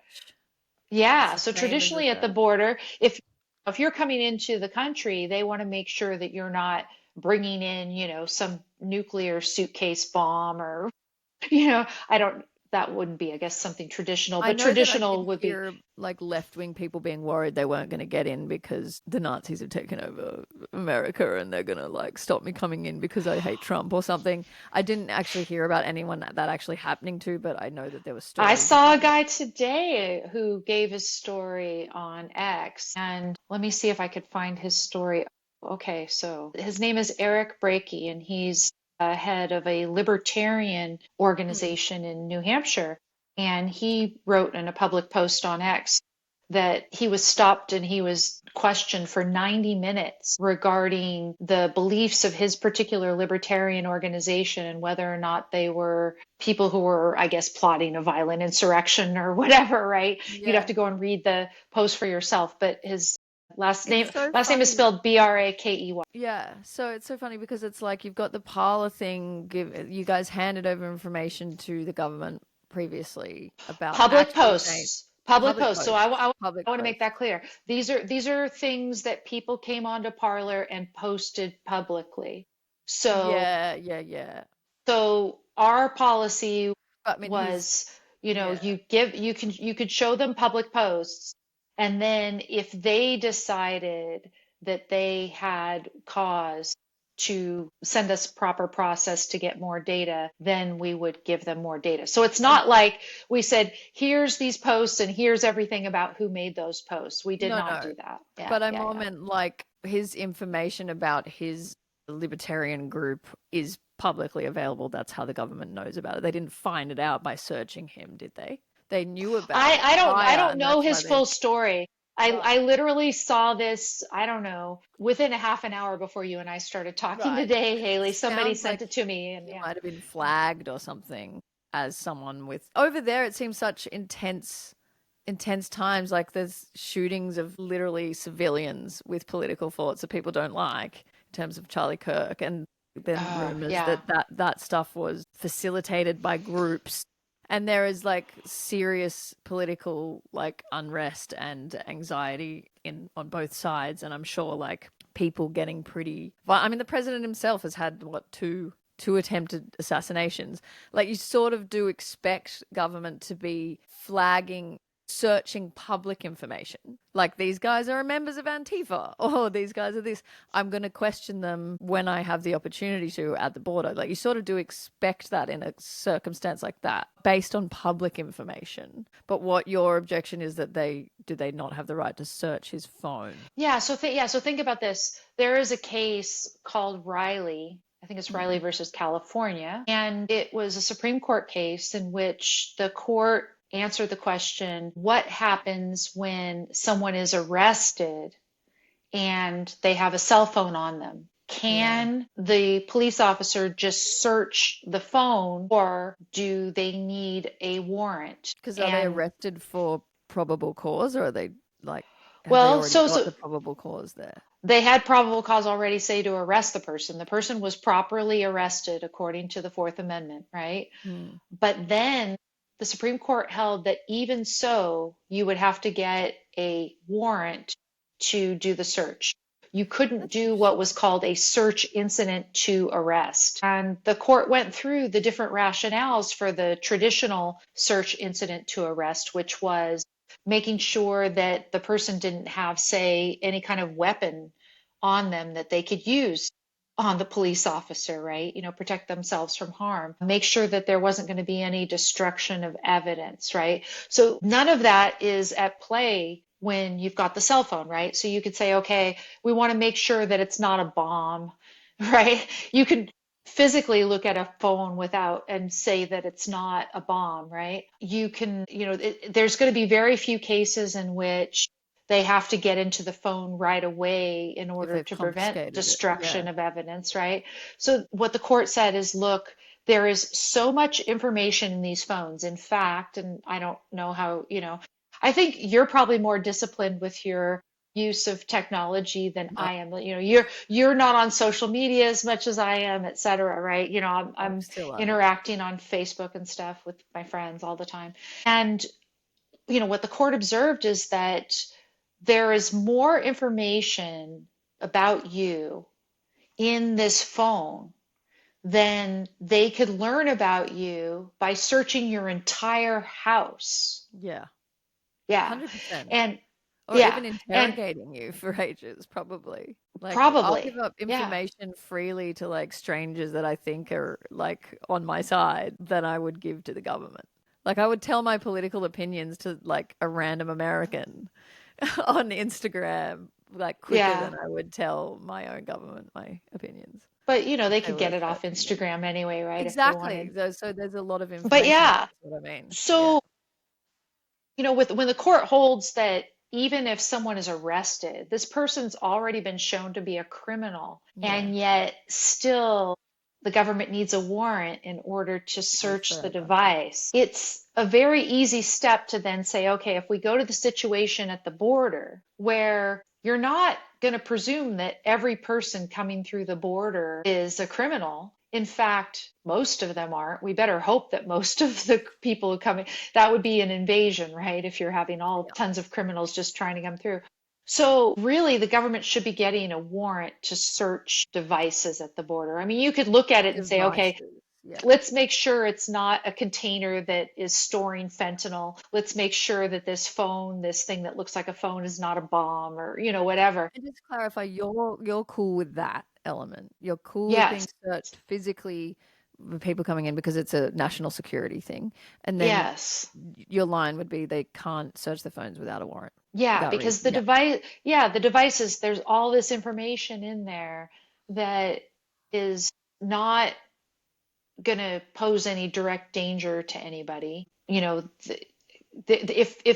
the concern was getting pieces of information across the border, there's all kinds of encrypted technology that you could use to send it without having somebody carry it on some sort of medium and stuff. So no, I don't see that the traditional border search rationale, which was, okay, let's look and make sure that there's not a weapon, some sort of dangerous or illegal drugs. We could maybe make sure that people coming across the border aren't carrying contagious diseases. We can do whatever search that we can to make sure that these people aren't convicted violent felons or members of some sort of enemy force or Yeah. terrorist group or et cetera, right? These are proper things to do at the border, but it is not a proper thing to do at the border to fully search a device without a warrant, I think. Yeah. Yeah. Totally. I agree. I wouldn't like it if mine was So searched. so that's one of the issues that we're working on right now. And I think that there's a broad swath of people across both liberal and conservative, whatever those labels mean anymore, What do they who mean? would What do they agree. mean? And what do they mean to a libertarian? So, coming back to you, like you're an objectivist. Does that follow fairly logically to becoming a libertarian in the political sense, or is like are most objectivist libertarians, or are there discrepancies between the two? So some libertarians are anarchists, True. and You're yeah. very much a woman of the law. Well, so I believe government should be very limited, and frankly, some of the arguments that we must make in courts these days in order to try to push back the ever encroaching state. I can't even believe that we have to make them because the government has gone so far outside its proper It's function crazy. It's anymore so big. that it is crazy. I mean, the government is telling you what you can do with your property. In some cases, we have cases that Pacific Legal Foundation is litigating in which the government is actually telling people that they have to, if they're going to build a certain thing on their property, that they have to rent it out at rent controlled prices to certain groups of people, to just build the home that you want on your property, even if you're not causing a nuisance to any of your neighbors, is not anything that you can count on having a right to do in America Yeah, anymore same here. these days. Yeah. Yeah. And it's really sad. And where So does that is that a state thing, or that's not a federal thing in so that's state. America? It's state by Yeah, state, yeah. but so many states. And then of State course, government is a really it's huge. Like we're in Victoria, and it's pretty crazy here at the moment. Like just taxes and taxes and taxes and taking away land rights of mm, farmers, and it's pretty. Yeah, we have a similar thing, but we're just not as big as America. Like our government isn't quite as big. well, and city Not anymore. governments are huge with respect Yeah. to this, telling you what you can develop on your land versus not. But yeah, state of California, California Coastal Commission has been a frequent defendant of the Pacific Legal Foundation when they're telling people what they can do with their beachfront property or what they must do with their beachfront property, right? And yeah, is their justification generally like environmental, or is it social Or the reasons, interest or of is the it both? public to Yeah. access the beach or things like all kinds of things. And So, as an objectivist, it must frustrate you when you see like things like rent control, and then there's hmm quite a bit of data like proving that it doesn't actually do what it's supposed to do, and it tends to disadvantage the poor and renters more than it does help. So is it like, yeah. Oh, there's so much I could go into with someone like you because you're so logically minded. And to me, I've started getting interested in law, and I think I might study it next year. And I'm like, to oh me, when wow. I hear about the law and think about the law, it feels like there needs to be a massive movement in terms of actually repealing and getting rid of laws, and also hmm looking at the inner workings of laws that contradict other laws and things. Like there's all these just Yes. contradictions, and so I'm starting to see why you might think less is more when it comes to government or law. Like for example, ironically, our first female prime minister was the person who put in gender identity into like the Anti-Discrimination Act, I believe. So you could know, I Hmm. think it used to be on race and sex and religion or something fairly hmm simple that you couldn't be discriminated against. And then she put in gender identity to protect trans people. And in doing so, without sort of us realizing, has somewhat changed the definition of a woman, like by default in the No. culture, because it's like, well, if you say you're that and that's your gender identity, then you're protected as a woman because you say that, and that's protected by this law. And so that obviously that sparks issues with women's rights. And so you've got these conflicting rights within the same law. And it's like, that's not a Yeah. good law. That is not a good law. Did no one look into that? Like, why are, even No. regardless of where you're at on the biological women's rights versus trans rights issue, it's like that law is problematic. And I use that word in a non-woke way. It's literally problematic because you've got two rights. Same with the hate speech laws that are coming in here, have already come in. I think they're already being acted upon. We already had hate speech laws. And Have we been already, guilty of it's hate like, speech during this right now? Are we getting you in trouble, Hayley? I'm probably getting there. I think I'm now starting to get there. But like, Mhm. or I'm bordering on it, of just in terms of like, I don't understand hate speech laws because it's like there's threats of violence and that can just be done to anyone. And that, like, I believe is Mhm. already illegal. Like, you Sure. can't threaten or incite actual violence, right?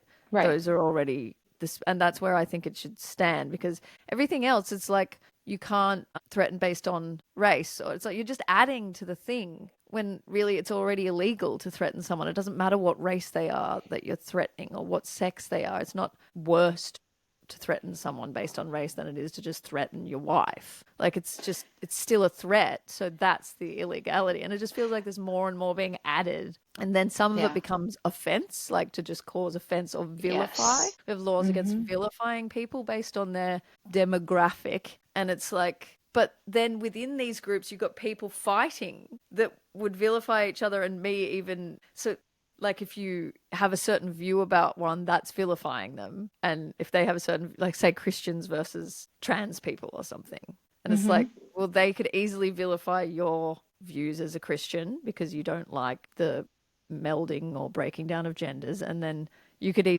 easily vilify them. And so by the same law, it's kind of like canceling each other out, and you're both guilty of these crimes. And I just don't see how that's a good law. Right. And then there's prosecutorial discretion. So which of them is actually going to get prosecuted for this crime? Always And going to, yeah, yes, right. exactly. And yeah, Ah, and that's why it's concerning, because people always think, oh, these guys are in power, so it'll be great for me. Well, they don't even think yeah. that far. They just assume it's going to be good for them. But what if some super right Christian government and culture rises? Like, that's not going to be good for the gays or the trans community at No. all. It's very scary. Like, it just feels like over legislation, which you Yeah. don't have as much of it because you have the First Amendment.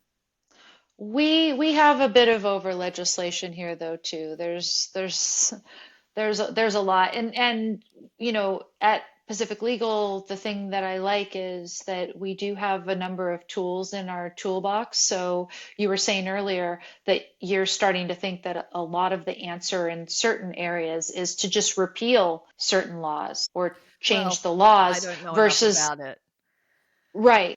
but less. Well, I'm starting to get the sense that depending on the legal issue that you're concerned about, the rights violation that you're concerned about, because again, what are we concerned about? We're concerned about government violating our rights, right? Mm. That's the main thing that we're worried about, is that government is violating our rights.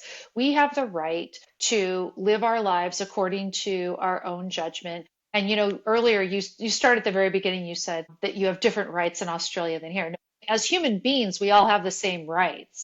And then Yeah. the only question is, to what extent does the government recognize them or memorialize them or protect them, and how, if they do? But we have the right to live our lives according to our own judgment, so long as we're not infringing on the rights of other people to do the same with theirs. I mean, that's really what, to me, being an objectivist is about, having that freedom to live your life, the best life that you can, according to your own judgment. And there are a million ways, maybe, I don't know if that's an exaggeration, actually, I'm thinking about it, many thousands of ways at least, that the government gets in the way of people doing this in their lives in the United States right now. And depending on which rights violation by government that we're talking about, the best way to fight it could be by litigating in the courts, which is something that I'm actively doing now. It could be instead by going to legislators and suggesting a new and a different policy, right? So having different tools to deal with different types of rights violations, could be the answer depending on how difficult it is to change the law in a particular area using a particular avenue. Yeah. And then you go, well, is it better to try and lobby politicians or like be part of a political movement because they seem to just do what they want anyway? Yeah, Yeah. or do you stick your head in the sand, which I know Ayn Rand would not like at all. What does she call that? Evasion. But here's like Yeah. on a more philosophical level, like why are you pro sort of the freedom of the individual over big government? Like what I find it so funny listening to you talking about like rights. It's almost like inalienable existing because that's the British way as well. They don't have like the Bill of Rights. They just had rights, but we're seeing their rights being taken away quite easily because they don't have that Constitution of Bill of Rights. Sorry. What is it? It's similar to the religious view, which is like they're God given, but it's obviously not religious in objectivism. Why?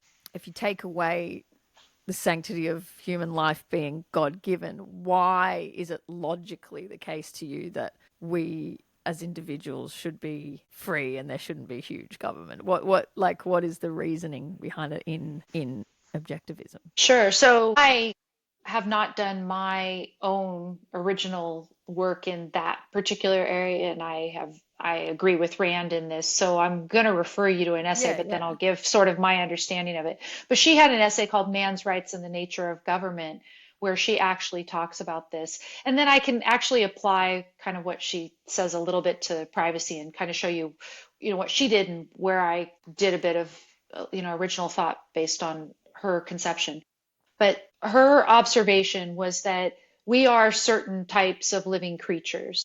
Now, someone who's religious might say we're created by God to be this way or whatever, but I have never in my life been religious at all. When I was about 12, I did some thinking about it and just didn't see a reason to believe in a God.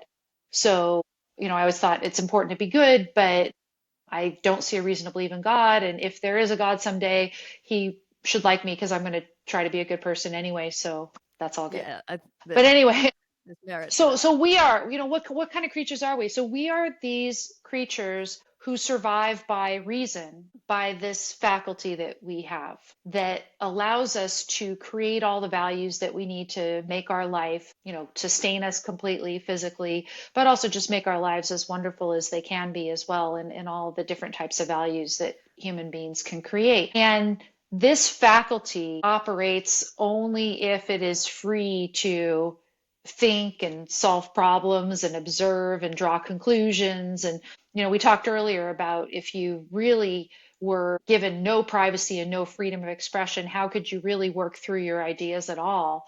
How could someone under Soviet Russia actually discover something in the sciences if he was prohibited from reaching certain conclusions, et cetera, right? You've got to have that freedom to follow the truth wherever it leads, come up with the answers to the questions, take actions according to that. And that's how you're going to create these values that are going to sustain your life. That's how human beings live, right? Yeah, civilized human beings, at least. Civilized human beings, yeah. And so, in order to do that, Rand observed, you had to be left free from the initiation of physical force. That was the one thing.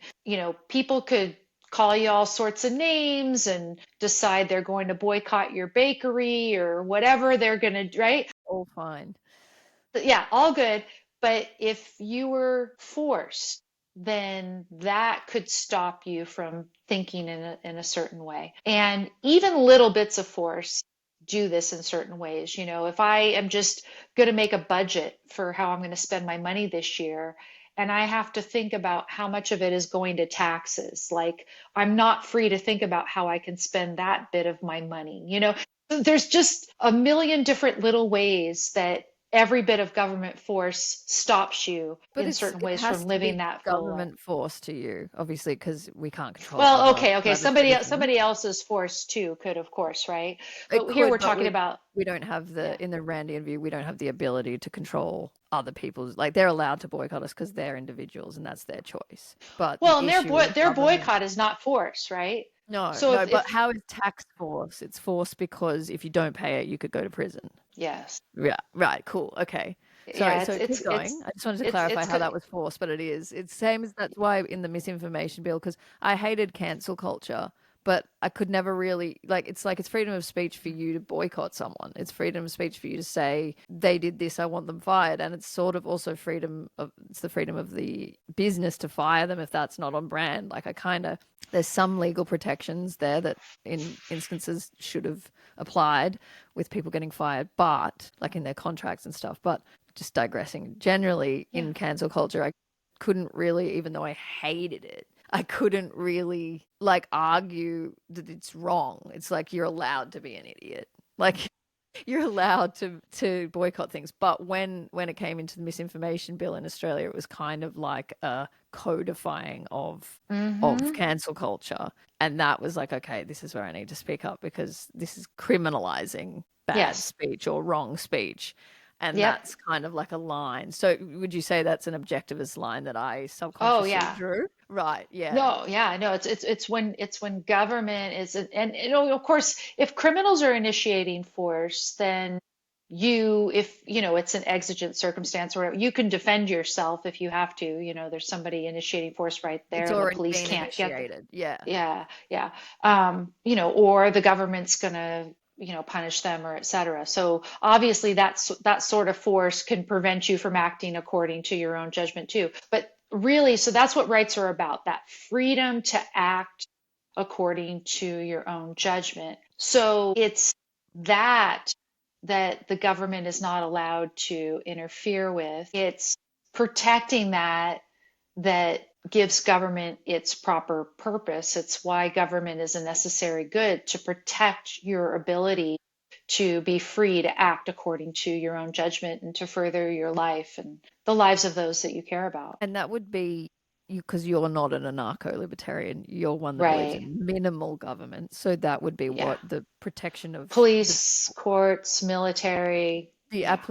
the application of force as in like when it's necessary on behalf of the people, really, isn't it? Because yeah, you defend the country, you punish crime. And Hmm. what's the other one? Oh, so the courts, right? So Courts, right. even, yeah, Adjudicate. even Yeah. among honest people, there's going to be disputes sometimes about they wrote a contract and they didn't write it perfectly. And so which one breached the contract or, you know, and so they have to have some way to adjudicate. And that's the purpose of the courts, besides, of course, prosecuting criminals, et cetera. But so then if you think of rights like this, where your right is not to be given stuff, right? Your right No, is we've gone that the, way yeah, too far.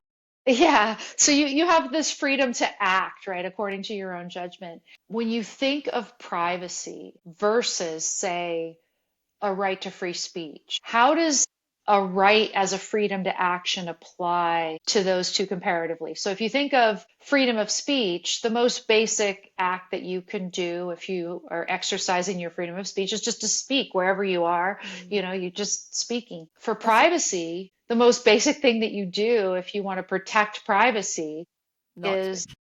not do anything, right? You just keep everything in your head. You never reveal it at all. It's And also so where you put it's yourself, where you place yourself. yeah, but It's a lot of things, isn't it? it's not an action, right? The most Yeah. basic thing about privacy is not acting, whereas the most basic thing about speech, say, is to act. So this is one of the reasons that I argue privacy itself is not the right. The rights are all the things that you would do to create a state of privacy for yourself, you know, so you buy or rent a house, you make contracts with Yeah. Yeah. companies that are going to keep your data Agreements. private. You walk away from the big crowd if you don't want to be seen, or, you know, that's your liberty. Yeah. It's obviously, it's been an interesting thing with the internet age because like you're probably across like some previous porn stars advocating for the right to be deleted because there's like Mhm. back in the day, obviously the whole Pamela Anderson Tommy tape was like one of the first examples of this, of like not realizing the power of the internet and how you could be doing something at some point that you were doing. Maybe the Pamela thing is not good because that was private and accidentally leaked, but the porn stars who, when they're 19, 20 or something, go online and then later they're a different person, they've got kids and they're trying to like Mm, get this stuff off the internet, and it's like, well, it's not a right, is it? Like, it's not a right. And it actually creates a lot of work and takes a lot of money to actually get that down. And you actually have to kind of enforce your privacy on other people doing that, because, like, what are you going to, like, have a law against people putting something out that you put already? And what is it going to be criminal? Like, So it's you really you are going interesting. exactly where my dissertation went, Haley. This is Right, right, because no, okay. because this is what you observe. If you say, okay, there's this distinct freestanding right to privacy, Yeah, there's not, is there? then I'll give you a sort of a less racy example, but drug use in the workplace, right? Yeah. An employer wants people who are working in his factory where maybe it could be dangerous if somebody was under the influence of drugs or alcohol, say. They have a policy. They say, okay, we're going to randomly test you, and we're going to do this because, it's dangerous here and we want everything safe, etc. And suppose the worker says, no, I have a right to privacy not to be tested. There's Yeah, the right no, to yeah. property of the owner of the factory versus the quote right to privacy of the employee. Or I'll give you another example. A car company rents cars out. And it's probably not as controversial now, but when it was first happening, it was quite controversial, which is that they would have some sort of GPS or speed monitoring device on the car. And as part of the rental agreement that you sign, really without reading, because who wants to read all those things? It Classic. says in there that you're not allowed to drive the car above a certain speed, or you're not allowed to take it outside a certain mile radius or whatever, and you drive it above that speed, say, or you go outside the radius, and then they are going to fine you, or not fine you, but add you an extra charge. It's a Mm. surcharge on your rental when you turn it back in. And then suppose they sue you saying, you have invaded my right to privacy. Yeah, right. No, because you had a contract and the other You had a way. contract, it's their car, Yeah, they rented you the car. It's that was their part of the right to agreement. property versus your right to privacy.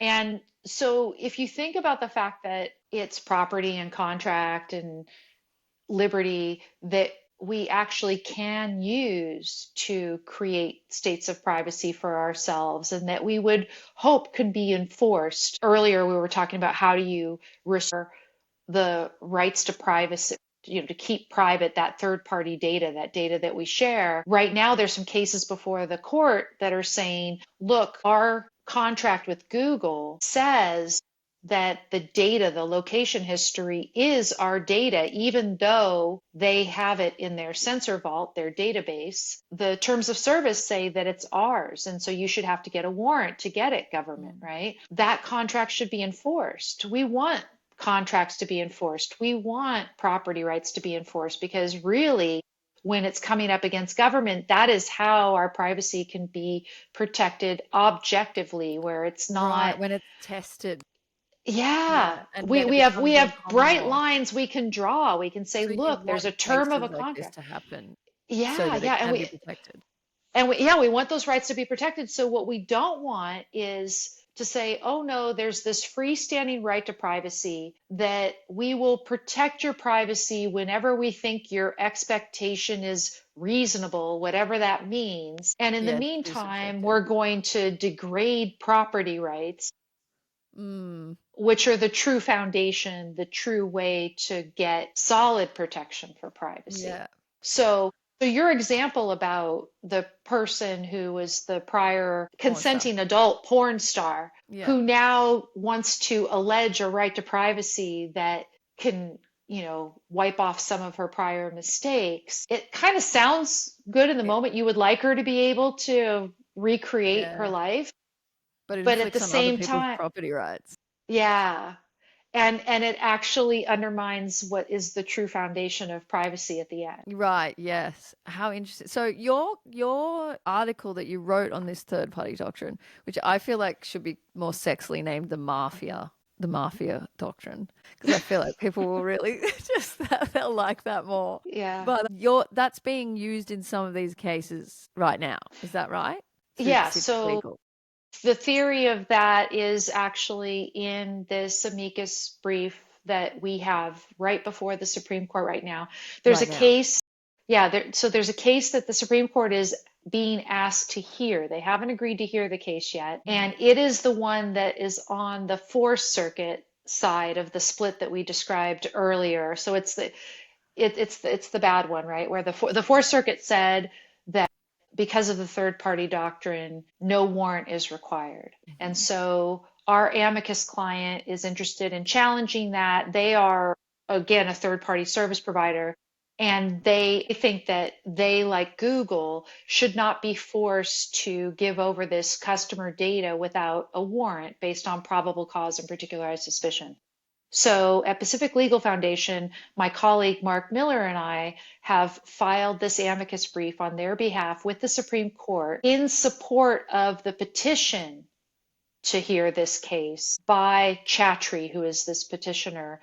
He was one who was actually convicted of a robbery because of information that came through this geofence warrant. And if the court takes the question up, they very well may decide to do something more with the third party doctrine than they did in that earlier Carpenter case, where they just carved out that tiny little exception for cell site location information. What we're hoping is, between 2018 when they decided that Carpenter case and now 2025, maybe 2026, if they actually hear this case beginning of next year, say, that they would realize they need to do more to clarify the application of this so-called doctrine, or maybe they need to overturn the doctrine entirely. Is your argument it should be overturned?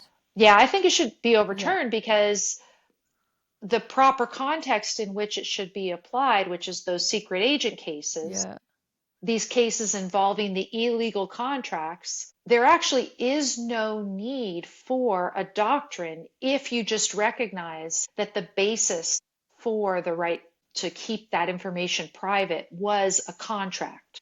Yes. And that if the contract's illegal, it isn't enforceable. And so just no warrant is required. That's it. Yeah.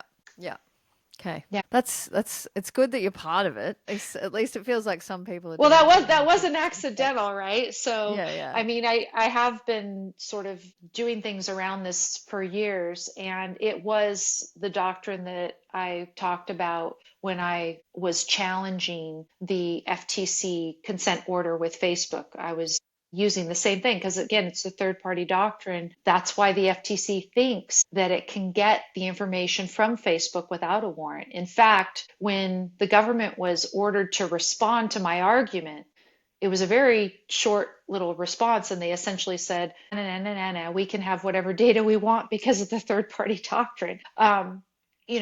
I've been doing this for quite some time, and I'm really happy that Pacific Legal Foundation, with its focus on property and contract rights, the common law, that it was, in agreement with me about how to fight this. Yeah, sounds exciting times. I hope you win. I mean, it's going to be very exciting if they hear it. That are using your case. I feel like there's a million other things I want to ask you about, but we've chatted for a couple of hours and it's probably quite late. And at least I know that this was something that you were currently working on with this case. So I kind of wanted to talk about privacy, but there's a million things. I do want to ask you a little bit about BitChute, because I know you're not with Parler anymore, but are you still working with BitChute? So occasionally I'll do a little bit of consulting for BitChute, but I'm not with them in a full-time capacity anymore. No, my main work is with Pacific Legal Foundation now. And what are BitChute, because they're obviously like a newish platform? Actually, it's interesting because they predated Parler by about a year. Oh, they were founded about a year earlier. They were originally founded in the UK. Mm-hmm. And unfortunately, they found it necessary to leave the UK because what's been happening there with respect to freedom of expression. Bad. BitChute is much more, I would say, consistent among all of its leadership with respect to both free expression and privacy than Parler actually was. There were some people, myself included, involved with Parler who were what you would call free speech and privacy absolutists. But BitChute, across the board, they are. And so they, that of course was part of why they felt they needed to move over to United States, being based in the United States. Yeah. Something I've thought about a lot with these alternative, what a lot of mainstream people would consider to be pretty red pill sites, but like they're really just freedom of speech sites or freedom of speech absolutist sites like you mentioned, and it just so happens that people from the right were being censored more, so they went over there. But the problem with them as like a general user or as like a less politically minded user or a musician or anything does seem to be like it's all politics and it's all like there's very little balance because there were quite extreme voices that were getting pushed over there. And so the beginnings of these, at least in their infancy, they seem to be quite extreme voices. And I'm not offended by it, even though I'm like, wow, that's pretty red hot. That's pretty red hot. But there's Yeah. conflicting red hot things. So it's fine, you know. And because it's like, obviously, it's just these people saying whatever they want. I'm fine with it. But as, say, a musician or something who is interested in the fact that there seems to be this cultural divide happening. And I spoke to you about this a couple of years ago of like, oh, I kind of want to get onto Parlor, but there's not really much of a market for music on there because of the way, I don't know if it's the algorithm or just what people are interested in on there. Like you post and it's like, probably I need to be consistent like any other. I'm terrible at social media. I'm trying to get better. But like, you know, is there any point in trying to pursue these Rumble and BitChute and Parler, etc.? Parler's still going, yeah?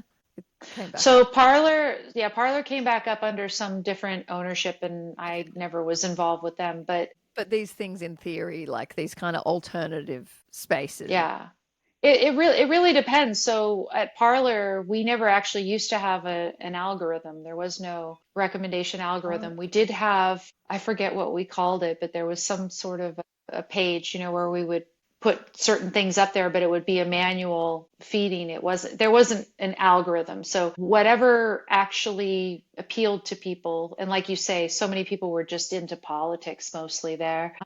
I don't know about the new Parlor. It might have some sort of recommendation algorithm, but I'm not aware of it. On any of them now, it seems like you can choose either for you or you can choose to see just people you follow, the following feed on X. Of course, I see sometimes the for you and sometimes the following feed. But I mean, I would try out, spend a little bit of time, but if it seems like you're getting no response, I didn't then really try yeah. super hard. I just like posted once or twice and was like, this just doesn't feel like the platform for music. What's sad and kind of ironic is like these people are sort of they're interested in politics, but like ultimately about like the culture war. And it's like Mm. there seems to be this blockage with actual culture and coming over to the like it's like Mm-hmm. it needs to have actual culture crossing the divide, not just culture war talk. So it's like when you see a musician on there, you should kind of want to support them because it like they I don't think you realize how much of a divide they're actually crossing to even go on those platforms. Like when I had management before I made my plans to blow up my career and let them go. And that was conscious. Like I let them go before I did the MAGA hat post. But Oh. like I said to them, I was like, there's half a world out there, like on because the music industry boycotts Twitter, generally speaking. Like some not so much bands that would have used to have it previously and then they just kept having it because they have an audience on there. But like if you hire a social media manager as like a big Hmm. band or whatever, you'll get that they just won't post on Twitter for you. And it's like, Wow. why didn't you post on Twitter? And it's like, oh, we boycott Twitter. We don't post on Twitter.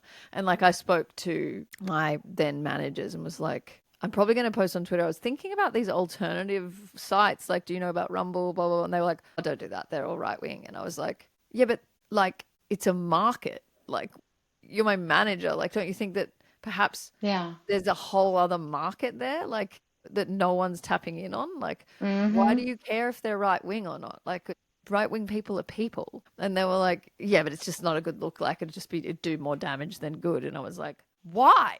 Like, I'm just putting music on there. That's so annoying. Hmm. And so, but Hmm. that's just one instance. And I know I think most musicians wouldn't even think to do it because it's just like, you just don't. It's outside the echo chamber. But even if you did think to do it, that's the response you're going to get from anyone you work with. Like, that's basically not even people. We just don't even touch it. And I'm like, so is there any way I'd just be interested in. I suppose I've just got to try and do it. I'm just so lazy with it, social media, but Yeah. like you just got to try. But is there a way that those platforms could, as an insider, like do something to support music more or art more or cultural stuff more that's just not political? I suppose it's an algorithm Yeah. ultimately. They No, can't no. I mean, change we what can people want. we can we can talk about it with respect to, so BitChute is a video sharing platform and it's a competitor of YouTube. And I would definitely say it'd be worthwhile for you to put some on there. They have all kinds of interesting niche content about different Yeah. things that aren't even politics too. So Oh, that's I good. would try it. I would try it if I were you. And then what, now you're going to have new channels for a podcast, or you're going to put these on your regular channels, or how are I you going think to I'll do it? probably have a slightly separate channel in terms of I'll have Hayley Mary Quite Contrary is going to be my podcast Oh, name. right. I love it. Yeah. And that'll probably have its own YouTube channel, but then on social media it'll just be Hayley Mary Music and I'll just post about it like on Okay. Instagram, etc. I don't, or I could have, I suppose I got to think about all this. This is so boring. I hate it. My husband calls me Mother Technology because I hate technology. Like, Oh, like it's ironic. Like every time he'll just forget me going there. I won't do the thing with the thing. It's not late. That's the right password. So I'm like, oh, just more techno. Like you saw, he had to come in and help me today. But I'll get better at it. It's been a blockage for me engaging with the world and my career because I'm just like, don't want to deal with the technology. And so, yeah, I'm it's going to, incredible what we can do ourselves, though, right? I mean, here we yeah, are talking from across the globe, and we're recording this podcast, it's and incredible. Yeah. it is insane. I mean, in order for people to do this, they would have had to have fancy NBC, network studios and satellite whatever, and here we are. Yeah, it's pretty amazing. So, I can I feel ask like you a couple no, questions? I was going to say that's a good place to end, but you've got questions now. Okay. Just the couple questions for you, because you said this is the first podcast, so there's not Yeah. yet any rules. So No, no, I'm working I'm on gonna it as we go. exploit that opportunity. Okay, are you ready? Yeah. Doesn't mean So I have to answer them though. it's true, it's true. Maybe you don't have to. So brat, okay? Okay, yeah, brat. So Yeah. you have a tattoo, right? I do. I got it done in the Okay. music video live. That was Right. actually me Yeah, getting it done. that's, first of all, that was very brave. So It's yeah, I have I a was couple tattoos, faking so the I know how camera. much that It's hurts. not that It, bad. it wasn't too Like, bad. Okay.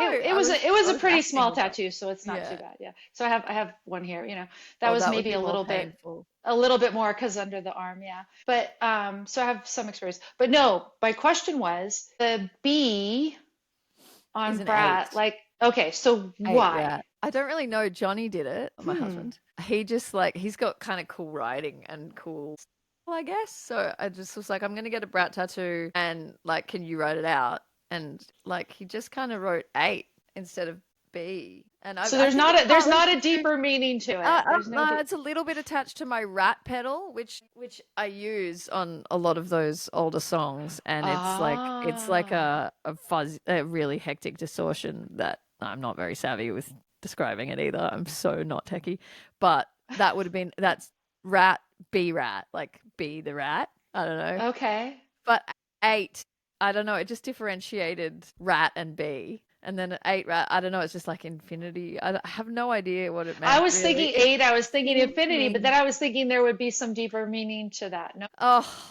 no, not really. I Okay. mean, it's a loop. I don't know, honestly. Nah, you can read into it, but he just did it and it felt deep, but I didn't rationalize why. Okay. So I'm sorry. So That's a really disappointing answer. it's okay. We'll have to think. Can I tell you my most embarrassing story when I asked someone, a celebrity, what something meant? Yeah. Okay. So do you remember Andre Agassi, the tennis star? Yeah. Okay. So I met You him once. interviewed him. Oh, you met him. No, That's well, I interviewed him. Okay, so I was in London and he was mm, there for Wimbledon, and I happened to be staying in the same hotel that he was staying in. I didn't know that until I was rushing to go downstairs to meet my then husband. We were going to go sightseeing for the day in London. And I'm running for the elevator, and the elevator's closing. There's two guys in it, and they hold it open for me. So I'm so grateful. I get in the elevator. Thank you. Then I realize it's Andre Agassi and his coach are standing right there. So I say, oh, I guess you're here for Wimbledon and good luck. And then I say, well, I have this one question for you. And I said, my friends and I always noticed that you wore this triangle shaped jewelry. Mm. And he says, yeah. I said, well, what does it mean? And he says, the Trinity. Mm. And I just stare at him like stupid. He didn't know what it was. He's I'm such an blank. objectivist. I'm blank. I'm so, well, first of all, I'm an objectivist and I'm just blank because I just have no religious upbringing and I'm standing in front of Andre Agassi. Oh my God. And he was so sweet. He says, you know, the Father, the Son, the The Holy Son of the Ghost. Holy Spirit. You're like, no, I have no idea what you're talking about. No, then obviously I understood that. And I said, oh, I'm so sorry. A lot of sports stars are religious. You see it in football a lot, soccer, as we call it here. Sure.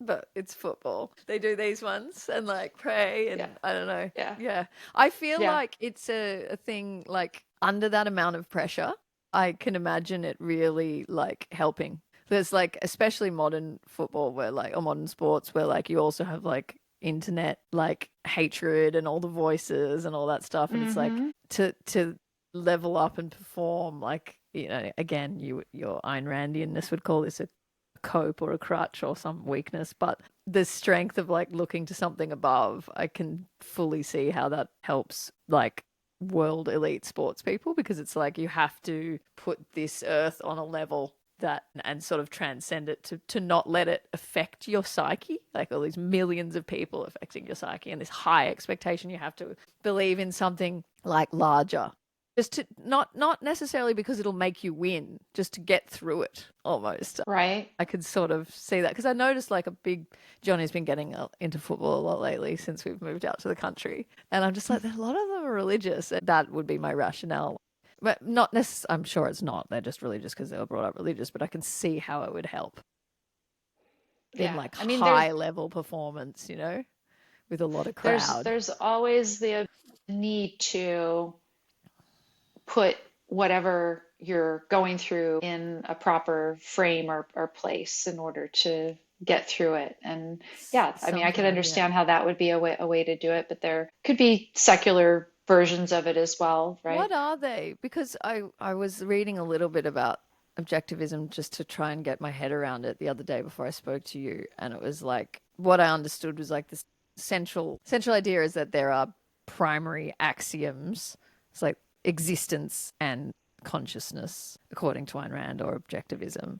And existence kind of comes first, and then consciousness perceives existence. And then the main difference between that and a religious view is that a consciousness comes first, and then the existence comes It's from created that, by right? it, yeah. And then Yeah. there's our consciousness. So it's and as is always the case with religious stuff, that's not, you can't disprove that or prove it. So it's like this perfect kind of trap because it requires faith, etc. But ultimately, like, there's no, at that basic primary axiom level, there's no real difference between what necessarily plays out in the logic or the logos of everything that follows from our perception. It's just the addition of that this comes from a consciousness, theoretically. Like, you could Well, come up with the same conclusions. you know, faith as a means to knowledge is a huge stumbling block, right? Well, okay, And that's if you require to look at it, like if you live by the logic and then you also just say, and that came from a god, like they don't clash that came from a necessarily, do god, they? so it's sort of a deist god that does not afterwards interfere with the nature of reality at all. And there's not anything about you have to adhere to an ethics that is dictated by that god or Well, there's a logic to it that if you deviate from, you're going against the logic of the existence. And so it will have what you might perceive as negative implications or yeah. negative. But in objectivism, surely if you go against logic, then it causes bad things. Well, certainly. Yeah. I So what mean, was if my you, original question? Like, what's the main? Because there's a lot of crossover I find with conservative thought and objectivism, apart from the fact that there's a god in religious thought. But like, they do have a lot of crossover, which I find really interesting. Like, do you think that? Yeah, I'm not sure what I'm asking you here. I mean, things like abortion is a hot button issue that conservatives Yeah. disagree with objectivists about. Right. What's the Um, objectivist view generally on that? This so is that libertarian. a woman should have a right to an abortion that, I think that it is something that any rational woman would want to avoid if possible at all, because who wants, I mean, it's surgery. You don't sit there and say, oh, yeah, I think I'm just going to be ambivalent about whether I get some surgery on my body or not. Potential life is something that you would still be value oriented around. It's not like you think it's nothing, right? Yeah, So, what is but difference you would in have a political right to philosophy? it. What is the difference in philosophy between the conservatives or religious view and the objectivist on why that's not murder? Because So, obviously yeah. it's the point, is it a point of life? Is that the difference, or is it that So there would be rights based on something being an individual under the objectivist, right? So it goes you back to this do whole have that, like individual, there is a yes, sanctity of life? yeah, Yeah. but when the fetus is potentially an individual, so I would say at viability you could draw a line that would be pretty good for an objectivist, although I think a Where lot is of it? objectivists, where's viability? Well, yeah, because we have late term abortions now in Queensland and South Australia, as far as I know. And I've seen images, and they're like a fully born, like almost Yeah, born no, baby. this is And I'm horrific like, stuff. And I'm this not is sure where I'm at with that. That's a Well, life. so I don't know where I'm at with that until you tell me the reason that that abortion was taking place, right? So Right. why was the particular abortion taking place? I could imagine certain circumstances where you would say, okay, that would be permissible, but Like why what in the kind of world circumstance? there's some horrible life-threatening thing that, in order to save her, you've got to take out the baby. And I okay, don't think you c- y- you know, I don't think you have to kill the baby in those let's go circumstances. So it's down that really bizarre. line. Like, say Yeah. you do. Why Yeah. is logically and objectively, because obviously religiously this isn't necessarily the case, why is it better to kill the baby than allow the mother to die? Why is the baby's life worth less than the mother in the sense that her life will end because of something that's happening already, and we're required to apply force to the baby to actually kill the baby to save her. So it's Yeah. like, So now you're why doing wouldn't sort you of the just let the it trolley happen? problem, right? This is the Yeah, trolley problem what's in the trolley problem? philosophy. Okay, yeah, Well, it's right. it's one of these where, if you let it go, then it's going to kill some person, but Yes, then yes, if you yes. divert it, it's going to kill somebody else. And it's like, Yeah. well, you can say, I'm giving you the choice to kill the mother or kill the baby. But it's like, well, that's not the choice, is it? It's to kill the baby or let the mother die, which is I'm different. I'm saying that the mother can decide. Suppose the mother decides, So okay, she's allowed to kill the baby she's allowed to in say, self-defense. save me. But I don't know. I mean, she might say, save the baby. Don't, No, it would depend okay. on the individual. And would her argument against murder charges be it was self-defense because the baby's Yeah. process was going to. I'm actually trying to look at what is a very emotional topic and very, very hot right now. And Yeah. I'm kind of scared to put this on the internet, but we've gone there as I Yeah. kind of thought we might because you and I are psychos. Like, yeah, it's like legality wise, is that her defense? Is that the baby was like a weapon that was coming at me like a disease or a like I don't see it as I an mean, individual. it Its was, right to I mean, life was infringing upon yeah. mine, and so there Yeah. I is an mean, we're argument there. talking a situation that is just horrific, right? That But nobody it's wants to be generally in. a pretty horrific topic. Yeah, it's unimaginable that there's a situation where it is actually a conflict between her being able to stay alive and this And the baby child. continuing to stay alive. And I think it's really rare. So I think the But circumstance that's that we're talking obviously a about is, case people mostly yeah, put forward for the right to abortion. And then there's a variety of other ones that are way less yeah. intense. Like, I'm just not going to be in a good economic position to have a baby. And you're like, oh, well, I grew So up then in. put the baby up for adoption maybe as an Well, option yeah, in that those that doesn't seem to be. And circumstances, in right? Australia, we have a Yeah. really, really hard. It's apparently really hard to adopt. I think in America it's more common, but here it's apparently really hard to adopt, and we have these late term abortions, and it is an interesting one because it's like most of the time, most abortions are economic as far as I understand. Like I just don't want it yet. or I'm not with the right Oh, guy, or wow. I'm not ready. And I'm talking earlier term, like not Yeah. late term, like Most just people would I do it got it. earlier just because it's a Yeah. lot safer Yeah, for, and it feels if you, less like a yeah. human to people who don't see it Hmm. as a life as soon as conception. That's the other question on the science. Like, it sort of is apparently when it's conceived is when the life form, like, we might recognize it with our senses as more of a life form when it gets bigger, but Hmm. scientifically it is a life form quite early, like at conception, and it's going to become a child without intervention. So theoretically it is kind of murder even Well, from the embryo, I but mean, so where are I your don't. defenses when it's like, oh, okay,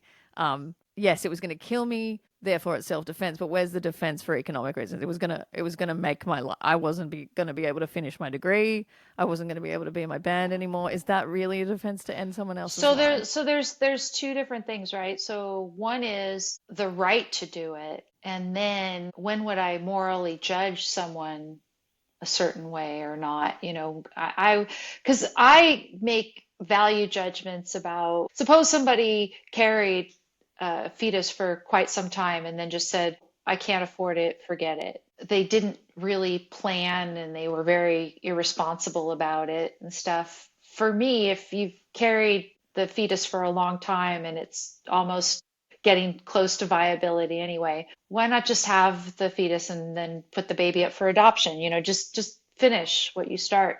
But if you do it very early and you're saying, look, this is just way too early and I know this, then I have more respect for that. Of course, you would want to avoid ever having to be in that situation. I mean, I'm very lucky. I never ever had to make that decision, one way or the other. So that's great. But you would want to do everything possible to use birth control if you're not ready to have a baby or whatever. Who wants to be put in that situation at all? But No, if and you I don't are, then take care of it very early. I definitely don't think that anyone wants to be put in this situation, but I do think there's this culture of, like, honestly, here particularly, I don't know, there's like been this memes lately of people like celebrating abortion and saying they're pro-abortion, and it has become culturally a concept, what's the word when you contraception. Like, it's considered like the morning after pill, which is kind of borderline Yeah. abortion in a pill. And then the kind of, oh, well, you can just abort it. Like, people do have more unprotected sex and these kinds of things because you can get an abortion. I think people are like less careful as well, I think, I mean, because there are these things that's available. irresponsible about their own bodies, right? So I Yeah, mean, and to be fair, they're you might not say thinking they're long fine, term, right? but They're not thinking long term. the difference is when you decide that it's also not just their body, it's someone else's body. And so this is where the religious might conflict, Hmm. because I think you Exactly. like where you judge and where I judge, it's not really relevant. It's not about a moral judgment. It's about coming back to the role of government and the Hmm. basics of protecting people's lives and protecting people from being murdered. And if we see a child as a life, is it the role of the government to protect it from being murdered for any reason other than self-defense? Like, I could, on the legality thing, I'm like, it's not about me caring if you've done this or me judging you if you've done this. It's like, for my whole life, I never saw pro-life as a viable position.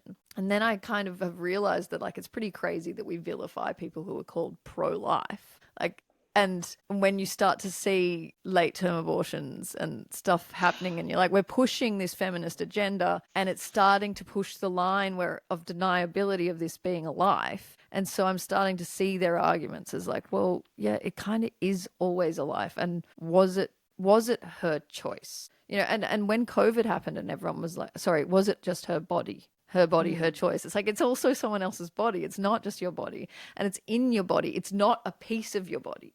Like, it's not your arm. It's something inside your body. So is it even your body? Like, these are debates that It's interesting the you way that can it have kind of logically it is your body for a while at least. at some point. I'm not sure of that point. Well, I think it's when it can exist outside your body as an Ah, individual. okay. When So it can that is, exist outside your body as an individual, that is when the government that's could get your life. involved. Now, you and I think, would morally judge somebody even before that time if they're being stupid and irresponsible and using abortions as just contraception, et cetera, and, Yeah, waiting. but our judgment doesn't matter. I mean, who cares what Well, people think? your judgment matters. Why does it Does not it? matter? Well, Yeah. in a legal sense, it shouldn't matter. Like what I think of Oh, you no, no, no. I shouldn't mean, it matter. doesn't matter to what they can legally do, but Mm. I'm saying it matters in terms of expressing it in the world and stuff, maybe getting people to rethink the idea that it's great to brag about having an abortion, or I don't, that's Well, weird. I and can't that's even the imagine. it's wild because it's like this world of influences now that like, I've come from a feminist background as of you, and like I said, I wasn't even exposed to any like what I considered to be reasonable pro-life views. It was just like, no, it's the woman's body, it's the woman's choice. That was just like indoctrinated into me. And we could have them in Australia in particular. We don't have that like really religious right. It's not that prevalent here. We have prime ministers that are atheists all the time. It's just not as Mm. part of our culture, religion. It's there, but it's not as big. And like abortion is kind of a right I would just have taken for granted my whole life. It wouldn't be like, it might be a question of could I do it rather than am I allowed to do it? It's always been there. Hmm. And well, my life. And so I don't want to be guilty of like not knowing what it was like when it wasn't available. And I am like aware of the whole idea that if it was illegal, women would still do it anyway, and then they'd probably be killing themselves or being in danger, and it would be worse. In Texas, where I am If it's right now, if it's illegal. Yeah, right. But if Yeah. if it is murder, then saying people will do it anyway, so it shouldn't be illegal. That's not a justification because people kill each No, other anyway. We certainly. still make Yeah. murder illegal. So just based on the logic of it, that's an interesting take that it's when it's viable outside your body. Yeah, rights belonging to individuals. Individuals. So when Yes, it's an individual, then it because it's gets rights. capable of survival. Is that what you would say? Is that like Hmm. is that just your view, or is that kind of a what you would consider has some objective sort of standards to it?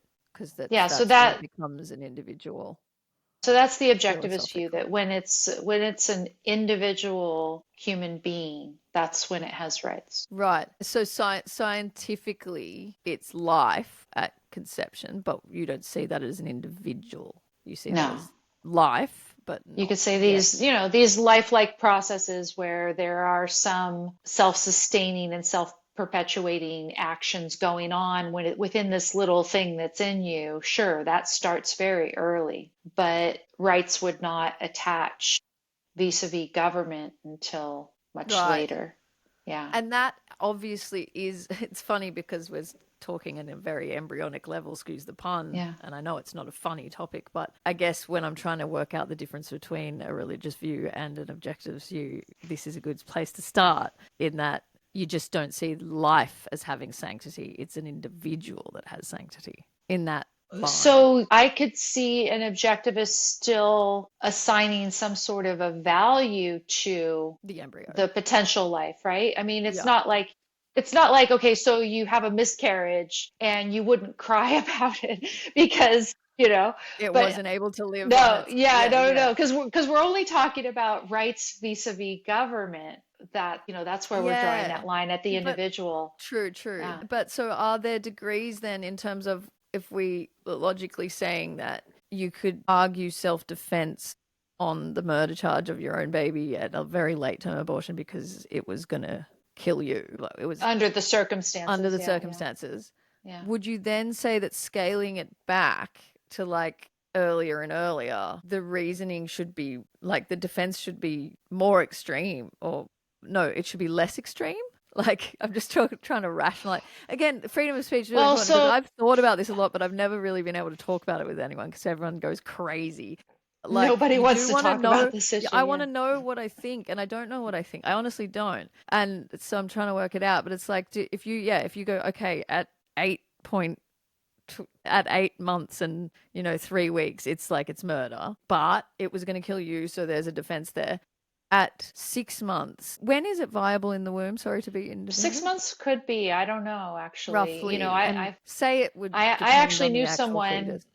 I knew someone who long, long ago, decades ago, him and his brother were both born at 27 weeks or something. It was crazy. And they Because that's the survived other somehow. that's Yeah. the other argument. It's like you would say, well, that viable on its own. It's like no baby's actually viable on its own. It requires feeding and caring for. So if we can care for premature babies with an incubator, which we can, it's the same, it's viable as an individual as at whatever rate, sorry, whatever age it could survive a premature birth is when it's an individual. And Could be.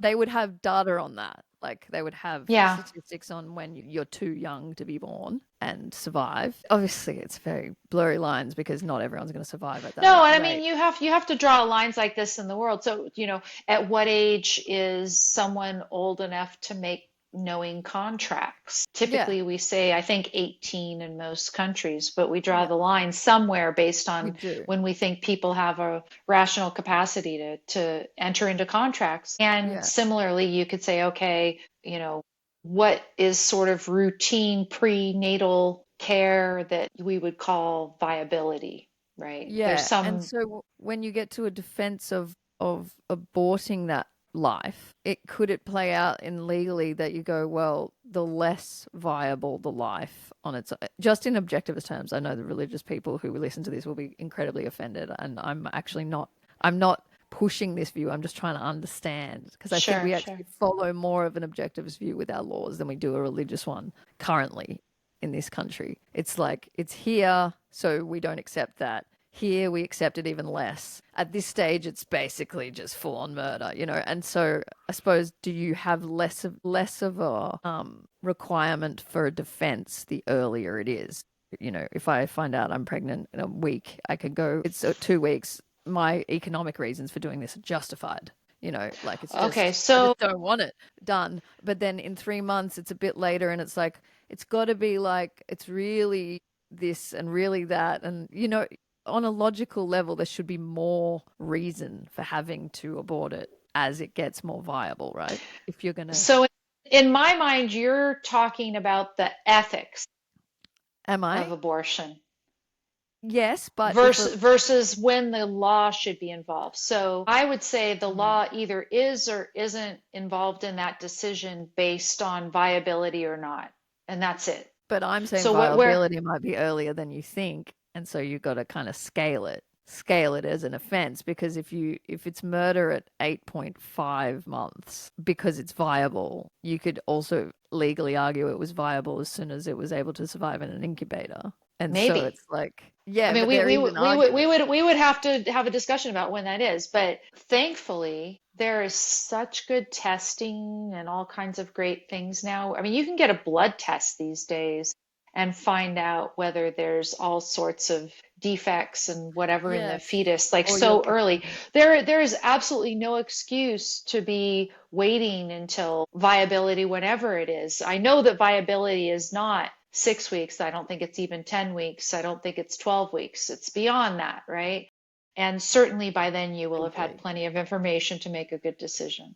Don't you think? So then you get into the ethics of like playing God in terms of, and I guess the scientific version is eugenics. In like, well, this child is not medically perfect, so I'm going to Well, abort not it. medically perfect or doomed to a life of suffering. I mean, those are Yeah, if they're, yeah, yeah. yeah. But I mean, it's not clear and easy lines for me. Like whether, and again, maybe it is a religious view.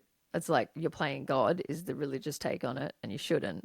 But if it's a life, there's got to be some point at which you're just okay because it's going to have a medical condition that's going to make it hard to care for. You're allowed to kill it. You wouldn't be allowed to once it's born. So you see why it's complicated. Obviously, Mhm. everyone sees why it's complicated. Otherwise, it Or wouldn't it be the could be a most medical expensive view in condition the that you world. can't begin to afford to provide Do for. yeah, right. That's interesting.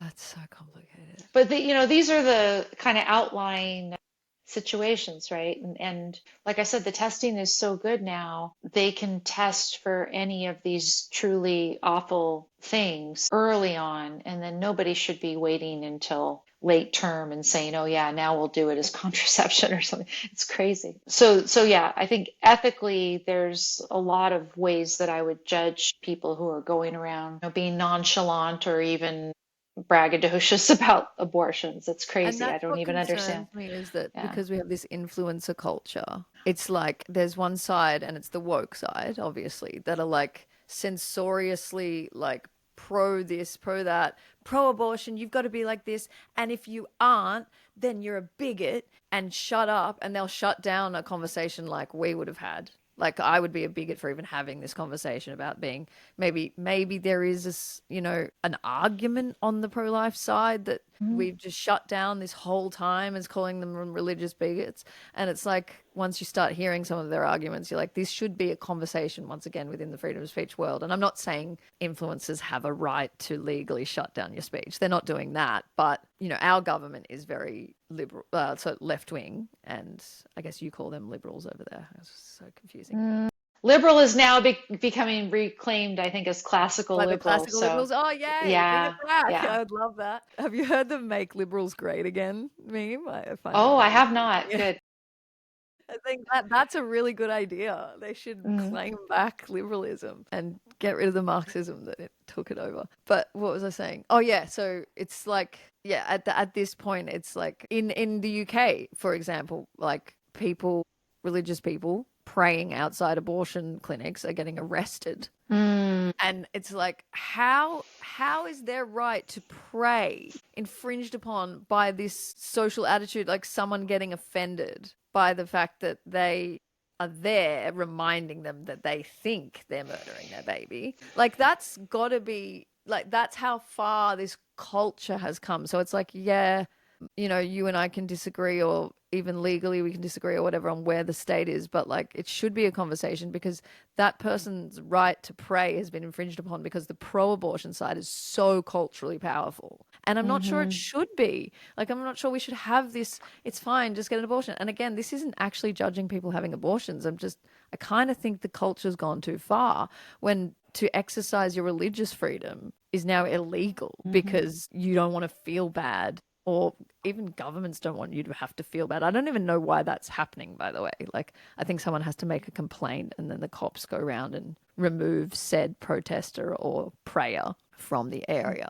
Or they're also arresting people for preaching gospel in the UK as well, like publicly, which is Wow. pretty crazy. Like, you know what I mean? And so it's like when you see this religious versus woke dichotomy, like, yes, as an objectivist, you might not like the religious thing, but you obviously probably view their right to have these views as fine. And they're definitely being infringed upon, I would say, in that sense. So I guess the pro-abortion argument, it's kind of irking me at the moment because it's like, it's But then, infringing on other then the people's problem rights. is here in Texas, they have totally banned abortion Mm. at the very early stages So that's the too. other side of the spectrum. Yeah. And And how does that so play the out? only way that they are doing this is through taking a religious view of an Right. embryo, say, right? Assigning it rights. And so that's where I think it's just one example. Of course, I went to it as the extreme and easy example to pull out of a hat, right? When you said, what's the difference in the logical progression from here we are, these human beings, when there's God involved versus not God involved? That's one huge But they example. also would say that the science is that the life form starts there. So you're ending a life, not an individual, a life that's human. So there's a scientific argument that supports the religious argument there. Yeah, so I mean, I would say you're ending a potential human life, and yeah, there are some life processes going on. I don't know what more. I mean, I'm not Yeah. myself a biologist, No, but neither. there are full papers that objectivists have written up on this topic. Interesting. I should read some. I Yeah, would like to, if you could yeah, send me some, that would be great. I'll But see. sorry, Yeah. going back to Texas then, because you're experiencing the other end of the extreme in the hmm law. What's that playing out like? I mean, so people are not able in this state to get abortions. I don't think that they've gone to the extreme of prosecuting people who leave the state to go to a state where it's legal to obtain Well, an abortion. that would seem But unfair considering they that took is the state. something that is proposed, that has been proposed. So Texas is also a very big state. So if you think you're just going to get in a car and easily drive a couple hours or something, and you'll be in another state where it's legal, it's going to be quite a drive depending on where you are in And the has there state. been an upswing in like home abortions and the danger there, or do you not know That I really? don't know. I mean, I haven't really tracked it very well, but You you mean you're know, not obsessed with reading about this lovely I am topic? not actually, and I was actually surprised that you say that people are sort of actively talking about it a ton there now. I I just, think it's I'm because not. Yeah, there's there's late term abortions in a few states, and it's like now we've yeah. got social media, there's like pictures of them being leaked, Oh and it's like gosh. I just no amount of theorizing can prepare you to not feel like that's wrong when you see it. Like it's like I'm sorry, that's just a baby. Like, and I can't unsee it now, and so Hmm. yeah, and because that very late term thing is kind of opening up the conversation again. That said, all my friends would all be just completely like, no, I'm pro-choice, pro-abortion. Like, not it's this is on the more right side of the algorithm. It's not in liberal circles or anything. Our prime minister answered a question about it today, or not today, recently, saying it's a woman's choice. That's the general mainstream standard. But we don't have anywhere where you can't get one, I don't think. So this is interesting to me, this Texas thing. Well, But yeah, maybe so I it's can look into it a Texas bit and more. some other states as well have chosen that. I don't know if you remember that Roe versus Wade, which was the decision that had protected the ability to get an abortion, it was overturned Yeah, I in a remember case that. called Dobbs a couple of years ago. Yeah, And I actually agree with the that it should have been overturning overturned. of Dobbs. Yeah. But that was because it I mean, was bad overturning of law. Roe because it was Yeah, bad law. And again, because it was on the basis of what? A right to privacy. got you. I don't really understand Roe Yeah. versus Wade. Yeah, I so know that. Roe versus Wade did something along the lines of what you were sort of suggesting, and it grounded the woman's right to choose an abortion in a so-called right to privacy, and said that your right to privacy in the first trimester is, enough to outweigh the state's interest in potential life. That is an interesting point. Yeah, And yeah. then even in the second trimester as well, but then maybe in the third trimester there can be some more regulation because then the state's interest in the potential It's an life becomes individual. more paramount, et cetera. And so it Right. was this sort of three trimester rubric that ended up, that was the law for decades here. Roe, interesting, I think it was a 1974 case. It was 71 or 74, I can't remember. But it's around that same time that these decisions on the third party doctrine were also made. And they were also based on this kind of pragmatic right to privacy. And so Which you I find think flawed. that if you can overturn one, you can overturn these other ones too. So you But could no, use that. I agree with the overturn of Roe versus Wade, but I disagree that Texas should have then outlawed abortion. So where would legally, what was the flaw for you? Is that it? That they should allow abortion legally up to the point of viability. Okay. And the privacy is not really a factor. Or No, is it not because of the not based on privacy? privacy. It's just on No, no, just on the based on liberty interest of the viability. So it was woman. the Yeah, wrong, yeah, to you, it was the wrong premise, the yep. Roe versus Wade. Okay, cool. Mhm. I mean, not cool. That's interesting. Saying the word cool after that conversation just felt really wrong. Okay, so Yeah, it's a big topic. that's one way in which objectivists disagree with religious people. I'm glad we touched on that. Pretty basic one. You know, you are a libertarian. Do you then like vote for libertarian parties, or are you like? Because I know you were a never Trumper, and then you kind of came around to the Trump side. Do So you swing I voted depending for on what's Trump happening? this time. I Yeah. voted Trump this time for the first time. I had voted for libertarians the last couple elections. Mm-hmm. And then I was so kind of horrified with what I saw Biden and Yeah. Harris doing with respect to speech and other things. And because certain good people had the ear of Trump, so Yeah. namely Elon Musk, I thought it was good that Yeah. he had Trump's ear. Got it. That Stuff. and it's I feel weird right now saying Trump's ear because his ear had gotten shot, but that was not my intention. But also Vivek Ramaswamy, Yeah. He had a good also team. Yeah. and then also excuse me, RFK, Yeah. RFK. So between the three of those, who I thought were very well versed on both free expression and privacy, Right. Yeah. I thought that this Trump administration would be better. But if you notice, I don't know really how much ability to carry out his full agenda RFK is having, even within his sphere. He's doing some things, but it's not like he's influencing Trump on free expression or privacy. Vivek is out in Ohio running for governor. He's not really hanging out with Trump anymore. Neither is Elon Musk, and Trump No, is the off very doing, famous yeah, fight they had. That was funny. yeah. It does seem in totally like I think everyone noticed that that didn't go how it was meant to, and then the debate was really like how much power do they really have? Because it was all this kind of drain the swamp rhetoric, right? And Hmm. then the question is like, and this always happens in politics. It's like it's very easy to fight against the establishment and look good, and then you get in and it's actually much harder to make changes than you think, because coming back to this, how much do you think that's actually about the ginormous apparatus of government and how difficult it actually is to reduce spending, like cut back jobs, make it more efficient, reduce the corruption that's inherent in having such a large body Yeah.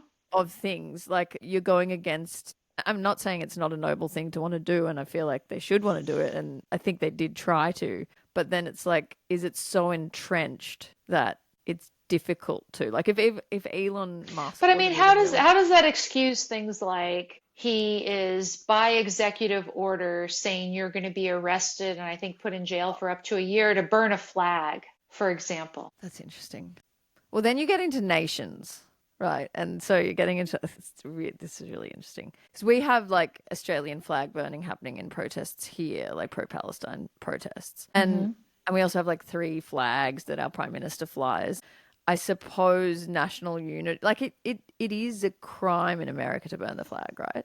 But what is he Well, is that's what he Trump is making it upping? be. I thought it was already a crime. No, As far as I know, he's making it grounds for arrest and a year in prison, and that has changed something. So it's going right. to be very interesting to see what happens.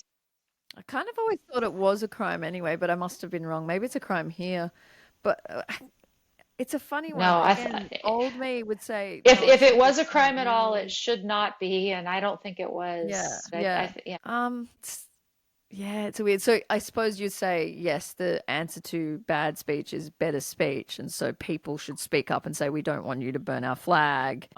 It's so interesting because it's like if you look at the core roots of what you would say are government, which is like national security and like sorry, the military, the police, and the Courts, courts. yeah. It's like is it an unwritten contract that you're being protected by a nation with their lives and weapons and finances, and so you can't, there's got to be a point at which you can't disrespect that nation, or you shouldn't really be part of the nation. I'm not sure flag burning is that point, but there is such anti-nationalism in the West at Right. the moment, and it feels like this is where I'm being the conservative and you're being the libertarian. This is good. It feels like it's infiltrated from foreign parties, like whether it be Russian or Chinese or Iranian, like we have Iranian people, sorry, Iranian parties. I don't know what you'd call them. I don't know enough about it, but they were found to be doing the Jewish synagogue bombings here and like that kind of stuff. Mm, There's people actually coming from foreign parties and also within with this kind of undermine the nation in the West attitude. It feels like to me, I don't know if this is justified, but it's that protection of the citizens' right to hate their own country and express yeah. it by burning the flag over Hmm. the fact that we might actually be at war. And it's a very strange, unconventional war that's happening, and it's undermining the nation's ability to even express itself as a nation. Yeah, I sit in an odd spot because I kind of am like, right now, emotionally, I'm kind of like, yeah, fuck off, you people burning our flag. Why did you Okay, come here? so I obviously could, join you in saying that to someone But who does it, legally, but yes, a legally, I year is don't too think they should be long. prosecuted. Yeah. A year is too long. I think a fine, personally. Because I think there should be a deterrent because it's like, well, it's the nation. Like, it is the body that I mean, protects if I go your and I legal buy a right. flag at a store and it's my Yeah, property and I'm not you're right. causing a nuisance to the neighbor, I should just be able to burn it, you know? Actually, I think you've won me over on this. I actually like I'd never really thought about my position on it. Yeah. Yay, score. No. But so I Yeah, just I give think that you're right. I as do think he an should be allowed to example rebel. where I'm not giving Trump the benefit of the doubt on something like that, because I don't Yeah. think, if Well, he it's believes also in free not. expression, he shouldn't be doing that. Yeah, and it's not a adequate punishment for the crime. Like a year is far too long a person's life to be for burning a piece of material. Yeah, Yeah. but I don't think it would be I mean, obviously if it's somebody else's flag, then maybe there's some punishable offense, but if it's a flag you bought and you're just burning it, okay, fine. The FCC should not have said anything about Kimmel. Now, some Yeah. people said, oh, well, did it actually cause Kimmel to get fired or not? It doesn't There was other matter. reasons he got fired, and if they'd stayed out of it, they would have been good reasons. But because they didn't stay out of it, it's Yeah, undermined their yeah. credibility once again Exactly. on freedom Exactly. of So speech. there's Yes. that. There is the executive order that Trump issued about the privacy stuff. There's the, contracting with Palantir for these huge databases. They are probably going to renew the FISA 702 spying, which relies on the third party doctrine. They're probably going to do this again, and Trump's going to be fine with it and sign whatever they put in front of him. There's no excuse in my mind for him to do this stuff. And I think if those three guys that I named truly had his ears on the issue of free speech and privacy, and he listened to them, then he wouldn't have been doing some of these things. And so I was more hopeful when I voted for Trump than Well, yeah. I mean, I I am think what I now. meant before by it's harder to go against the swamp than you might think is that, like, I think I was meaning about them in that, like, maybe it's Those understandable. guys, But yeah, also okay, for yeah. Trump, because if you look at it on the economic thing for Doge, and I didn't follow it hugely, but like it seemed like they were trying to push back on government spending, obviously, and then Trump gets in and goes, but I need, and this is what happens to every politician in their defense. They've always got this view of like, I'm going to reduce spending. Well, not always, Hmm. just Republicans, but like, I'm going to reduce spending. And then they get in, they realize what it takes to reduce spending and how much harder that actually is when you've got these debts that need to be serviced, all these people that if you don't give them, like, they kind of have been hard done by for whatever reason, and they are owed something from the past. There's all these things you inherit. I do understand why it was harder to do that than they might have idealistically thought when they were campaigning. But okay, It's so think about frustrating. this one. Think And then about the that must also tariffs. apply with other things like that must also apply with things like national security, which they've said they will break, like they will make places safer again, and so that requires an infringement on some freedoms and some privacies to do in their opinions. Which I think again, I they know could you're do going to these things disagree. consistent with the Fourth Amendment. I think they could How do would they do it. them? Or just get warrants? Yeah, Get yeah, warrants. I Yeah, agree with yeah, you. Yeah, it's there's mechanisms in place there. yeah. What were They're you going to doing a say lot. about the other thing? So the tariffs, right? Here's another Yeah. example where I, just don't like what Trump is doing. Well, So, obviously, because you're a free market gal. well, yeah, and I mean, basic economics shows that if you open up trade, even if the other people are doing all kinds of crazy things, then you end up getting cheaper goods, and then you can take surplus wealth and compete in some other area where you have a comparative advantage, et cetera. This is all basic Yeah. economics. Um, in the case of Japan, we were going to put some high tariff on the imports from Japan. And then Trump made some trade deal with them. And from what I understand, as part of the trade deal, where we're not going to charge as high tariffs or whatever it is, with some concession in tariffs, they are agreeing to invest a certain amount in the United States. And Trump and his people are saying where that investment is going to go. This is cronyism and picking winners and losers that if Biden did it, everybody would be screaming. But because Trump is doing it, what, he gets a free pass or something? I don't think so, you know? Psychologically, I think people know him as a businessman, and so they kind of do give him a free pass on businessy type stuff because he's been But like he's that just he's brazen. It's just his giving branding. favors to his Yeah, it's his cronies. branding, isn't it? Because it's like if you come in and you say you're the Marxist for the people and then you do cronyism, I'm going to be annoyed. But if you come in saying, I am the businessman and I don't care and I'm the boss and this is how I've done things, then people are like, yeah, he kind of told us that's what he was. I'm not saying it's But he's like, legally better. I'm just saying I think that's why people give him a free pass because he's never pretended not to be some nepotistic businessman. Like he's always been that.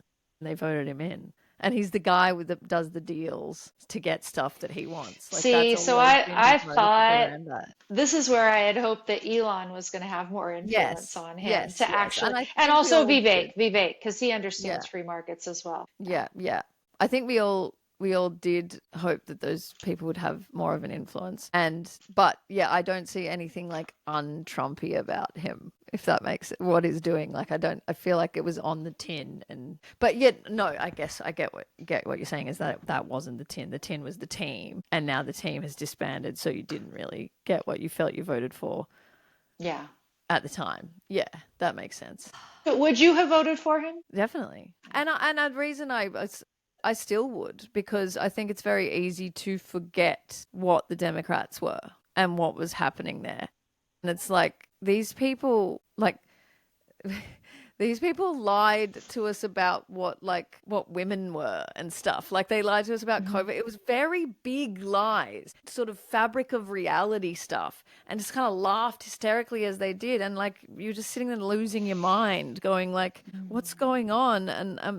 Like, and I'm evil because if I say this, I'll get fired. And it was like this horrible thing. And then the Trump thing just lifted that. Like that was enough for me, to be honest. That he was anti-woke. I think people think being anti-woke or woke or this whole discussion is like it's lame and blah blah blah. And it's like now, like that was a very tyrannical cultural movement that was Hmm. taking over like whole governments and whole corporations, and it was really scary. And it still kind of is. And so, in the sense of like big picture stuff, I don't have the energy to follow all American politics or Australian politics for that matter. But in the Sure. sense of big picture stuff, yes, I am like hell yeah. Like that guy said make America great again. The other guys opened the borders. Like just on those levels. Like Hmm. even without Musk and Ramaswamy and who's the other guy that was Kennedy. RFK. Yeah. Yeah, and that's another conversation I'd like to have with you. But even without those guys, I still would have been Trump because I find him like more honestly who he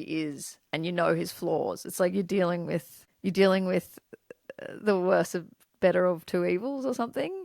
And like I just would have voted for his brand of evil, And I think he's done some good stuff as well. But I just think that what they were part of and what our government is part of still, the woke agenda Hmm. and Keir Starmer, that scares me.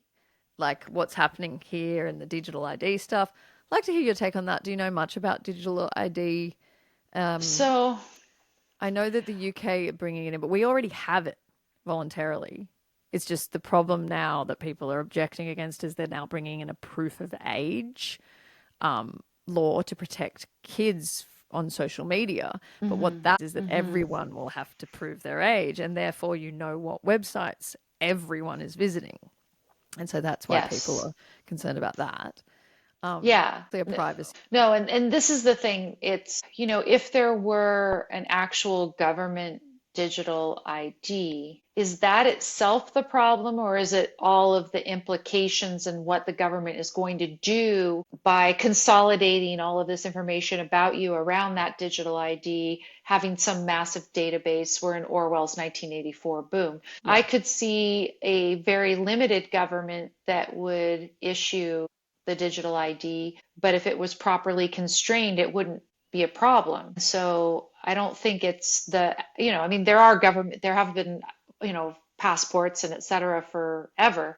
And the fact that suddenly you make It's something digital, digital. I don't Yeah, think, that's yeah, that's that's it's not the everything problem. else that It's it's kind of yeah, playing it's with. all the other Yeah. things. It's all the other things that government does. So, That's it. And this is the same for when you're saying, would you vote for Trump now? It's like, yes, in a heartbeat, if we had one here, yes. Because, like, this is the same government who did introduce the misinformation bill and all these hate speech laws and are, you know, now going to have. And by the way, credit where credit's due. I understand why they want to protect kids from social media. It's quite horrible, and all the online bullying and these kinds of things. But I'm just where the problem is that then everyone has to have proof of age, and then you have to show. Then they have a record of what websites you're visited. visiting, what And pages on what and websites. Yeah. these are the people who wanted to censor misinformation and are currently, we've got this Karen, she's called, who's like the e-safety commissioner, and she's currently trying to get American citizens to take, and Twitter, like she's threatened X with like an $875,000 a day fine to Yeah, I remove. saw this. Right. Yeah, which I don't know what even jurisdiction she has to do that, but and I don't know what the argument it is, but it is that woman who was murdered. Oh, what was her name? Ira, the really blonde, pretty white girl that was murdered on the bus. Oh, right. scattered Yes, by the yes, bus, yes. and On the subway. internet. And then it was kind of overshadowed by Charlie Kirk, but like they were kind of affiliated together for some reasons to do with race relations in America. I'm not sure it was justified, but so our e-safety commissioner is trying to get American citizens to remove their posts of that to stop Australians from seeing it, because apparently it's affecting our online safety to see this murder, even though we were all allowed to see George Floyd's apparent murder. So it's a funny one, but we've got a government that has that, like removing things like that, and also had the misinformation bill that got thrown out, but really would like to bring it in other ways. They also have a habit of having things rejected and then bringing them in other ways. Sure, So of course. be bringing them in other ways. This kind of and it just concerns me, that whole proof of age thing with their, watching podcasts and websites and alternative media and vilifying them and wanting to censor them. It's interesting because what is this? This is government taking the role of protecting children, which of course conservatives want to do at a much earlier age in the abortion situation. But anyway, but who is it that should be protecting those kids from the internet? It's the parents, of course. And government shouldn't be involved. And there's the answer there. No, there shouldn't have to be proof of age for you to browse online. So, in my world, maybe there would be a good role for a digital ID, but it wouldn't be anything that would be required for you to browse online. Yeah, That wouldn't be one of it. Yeah, no. Yeah. But also I think in Europe, did I see this on your Twitter with like Tony Blair talking about like this kind of amalgamated digital ID where like all of the countries could put all their information together, and that could also almost become was like was that the Larry Ellison thing? I can't remember, but it's because I did tweet about it, because so Ellison recently, and he's the owner of Oracle, who I think is rumored to be purchasing TikTok. Am I right? Right. Don't know. Oh yeah. Okay. And here's our problem. He was the one who was waxing, glorious about digital ID and how we're going to be able to observe everybody, and nobody's going to misbehave because we'll be seeing everything that they do and stuff. Panopticon. How much do you want to bet that the deal that Trump is making for Ellison to get TikTok is going to be that, how we were all scared that China was getting the TikTok data? Now the US is going to get it. Yeah. And it's going to go into the big Palantir database along with all the other stuff. This is where you've made very, very much aware that it's like a battle to catch up with technology, because like I don't want the US to get it, but if China's already got it, I kind of want the US to have it. Like if it's like these technologies are moving so fast and our privacy's already gone, and I'm like, and data is a weapon. And so I'm like, but if I zoom out and see the what I consider to be some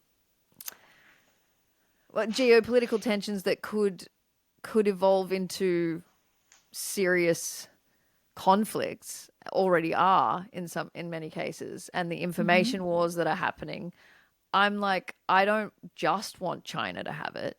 Like if they've already got it, I give it to America. Like these are the predicaments that I come to where I'm like, I don't like, we, Okay, so then I go back to you know my what I old mean? hopeful thing, and I don't think you answered my question earlier, No, which was sorry, the what one was it? about does the data have an expiration date? So Oh, if China stops getting the data because Ellison gets TikTok, right, then yeah. Then they've got China's old data is data. pretty soon going to be out of date, and so why does the US government have to get it? Yeah, no, it'd be better if they just stopped getting it.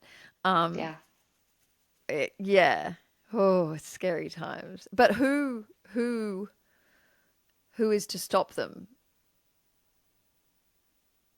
the Like if you, courts in yeah, the and US, that's the courts. only, So and I'm that's in the US, right? So if you take it out of China's hands and put it in the US, even if it's cronyism, then the US with its, what's the word?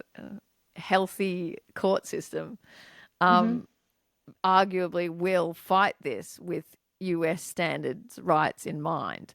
But if you don't take it out of China's hands, that won't happen. And Okay, so China, the CCP will just have all the. if we do get whiff that Ellison is handing TikTok data over to the government without a warrant, and America, Americans on TikTok need to come find me, and we'll put yeah. together a case and we'll challenge it, right? And don't you think that, as a result of the cronyism, is a better situation than it being in China? You mean because there's something I could Or actually do about it? Sure. yeah, and something that anyone could actually do about it, because I don't But think wouldn't they it be have the better if equivalent of he you made it so there. I didn't have to do it so I could fight a different battle instead? True, I don't true, know. yeah. So like just don't take the data once again. Yes. Yeah. But we know what governments do.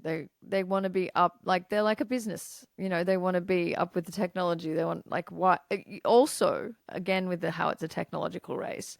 And I find it difficult to have purist anti-government views, is that like these tech companies are like bigger than countries. And so if you are trying to protect the nation state generally dissolving, but also your own nation state, into a position of like powerlessness to tech companies, you sort of need to be operating on the level that they are. If they've got all this data on your people that you don't have, you can understand why they want it, because they're like, personally, I understand, I know what you mean in terms of the government should be not so powerful that they infringe on the individual, but then you introduce these tech companies that can censor individuals, can have this information on individuals that are really powerful. And so like it's very difficult to not sympathize a little bit with governments and being like, we got voted in and we don't have like some levels of power that these companies Yeah. have. It's So then crazy. the question is like how, because always there are these huge companies that you say, okay, something has to be done because this company is just too big, and so we have to Yeah. fight it or break it up or do whatever. But if you think about the things that government did during the COVID lockdowns that helped Facebook and Amazon and Google and et cetera, grow big and get Mm. more money and market share and everything else. I think that without kind of favors and things that government has done, that the free market could create competitors to these tech companies, and Right. they wouldn't get so big and so entrenched. So like government is too powerful that it's making it difficult for the free market to compete against these giant things. So Sure. you would Yeah. actually say that the the power of these few tech companies is actually partly because of government intervention. Exactly. Right. Ah, it always comes back to too much government, doesn't it? No, it does, because I don't think that a real powerful monopoly could exist without it. There's got to be cronyism and favors and picking winners and losers and et cetera. And, Mm. during COVID, so many of us were non-essential, right? And what we're all sitting at home on Facebook and ordering things from Amazon and et cetera. Yeah, yeah. It grew. Oh, Yeah. yes, it grew. Oh, the online world grew. Um, well, I think maybe I will let you go to bed. Is it getting late there? It's getting a bit late here. Those Yeah, of us of a certain age have early bedtimes. Sure. too. I feel like I probably didn't adequately answer your questions, but that's I think you're far more Well, interesting than I, me. I So yeah, we'll yeah. talk. And yeah, another time I'll grill you with some more questions. But I'm glad that you're still making music, because just because you gave up your career in the music industry, I don't think means that you have no future in music. I've had a realization that it just took a personal journey on divorcing the idea of music and the music industry for me to like music again. It just took time. Like it's taken me quite a few months, but like they were just so like I did it as a career since I was like 19 or 20, and they were so entwined. Like my drive to make music was so entwined with a music career. But even that industry that I knew is fading away. It's disappearing, and Hmm. and it's just like a relic of itself. So I don't even have to think about that really. But yeah, it just took me a while of like just not thinking about music and just being distant from it to like have those kernels of love grow up again naturally, rather than like thinking of it as a job, which I think is it's a Hmm. blessing and a curse when your hobby slash love is your job. So I think it's very. Did I ever tell you about my theory about fire? No, sorry, FIAF, which is like I stole it No. from the FIRE movement, which is like financial independence, retire early. It's like some Okay. like finfluencer thing, but I I came up with this version of that was called FIAF, which is financial independence, artistic freedom. So it's Ah. like when you don't depend. Obviously, this is in the context of a industry I think is very woke and was very controlling. When you don't depend on your art for your finances, whether that's because you've invested so well that you're making money, or you've succeeded so much from your art that you're making enough money that you can be free, or you've just got another job, whatever it is. I Hmm. think to have full artistic freedom, you have to have financial independence from it. And I'm not saying that it is bad that art has a relationship with commerce. It always has. I always been quite a Hmm. capitalist with that. I'm like, it's fine to sell it. It's fine to market it. It's Yep. fine to take money from people. It's fine to, whatever. But pure artistic freedom, like you need a level of financial independence, because once you're like, even depending on your fans, for then it's like, well, what do they want? And they're going to unfollow me if I have this view or if I put this in. It's like, yeah, Hmm. it's just a theory. I don't know how much it matters, but implementing that into my life and not seeing it as a job actually makes me like music again. I If mean, that I makes just, sense. the word authentic is way overused right now, but to the extent that you are just yourself and you express your views and then you just keep making your music, I can only see that more people will find you, because I think there's plenty of people in the world to make an audience for your music. This last clip that you put is, you're going to do these live things every week, is that Yeah, right? I decided what I realized is that mother technology over here. I've just been too lazy to catch up with the modern era. And like it's just I just haven't acknowledged the reality of what it takes to actually like front up every day and be a musician. And so Hmm.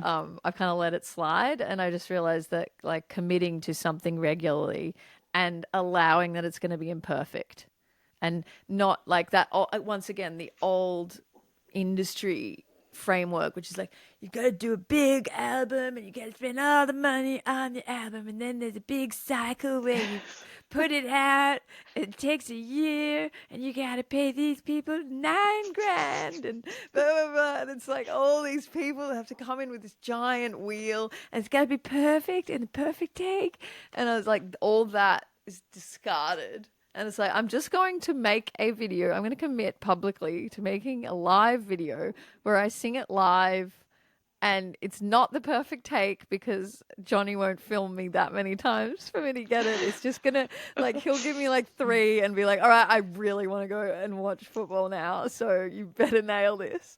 And I'd like that. It's like, it's invigorating for me and I'm excited by it because it's like, Oh, just I don't know. It's live because it's live. So yeah, and Hmm. I'm obviously I'm gonna do a bunch of covers because I've been getting back into the songs that made me fall in love with music again, and they're just so fun. Like singing songs that you love is so fun. So yeah, I've Hmm. just committed to this regularity. First proper one tomorrow, so I'll be putting that out. But yeah, I think that's just enough to kind of make you feel like you're still a singer, as if you're singing one song a week live. But the one from last week was not a cover, it's a new song. No, that was a new. And it was really nice. Thank you. Yeah. Yeah. That's a funny one because that's actually me trying.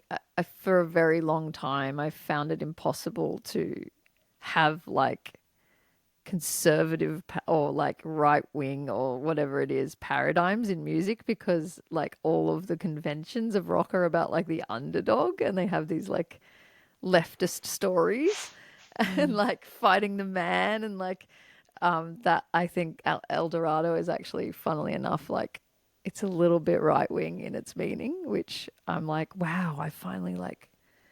It's not even right wing. It's sort of it's individualistic or whatever, but it's a little bit pro capitalist in there, and I'm kind of just like, I'm kind of like, wow, I finally like fought down the marks of my mind and the conventions of rock and actually made like a slightly pro capitalist song. So. I'm But really I'm proud of gonna that. I'm gonna say that somewhere, even through, you say all the rest of the Jezebels were communists. That's probably a bit of an exaggeration, I'm assuming. But anyway, but no, but my point is I think I saw some affinity Yeah. through all of that, even when all I was doing was listening to some song behind a Dog Agility video. I can't figure out otherwise, but Yeah, no, um, it is probably was there. It's just like, yeah, you're pushing through these worlds where it's like you can't say that, so you got to say it like that, you know. Um, yeah, I think, yeah, it was always there, but now I'm just like articulating a little bit more overtly with some things, which is fun. very cool. Okay. Well, we will stop articulating for this evening. I think, Yeah. boy, this is well Time. over 3 hours. Is it? Oh, I'm so Yes. sorry. Go to It's bed. okay. I might put Yeah. this out in like two sections because what was it, like 4 hours or something? Whichever Um, you like. And then yeah. if we're going to put it on BitChute, let me know and all that Yes, good that'd be great. stuff. And I'll put my music on BitChute too. Actually, I'm going to stop this and ask you a question Hmm. that the audience did not need to know. But thank you for chatting with me on my first Yeah. pancake slash podcast, Amy. And thanks for staying up late. And I'll let you go. All right. Thanks. Cheers.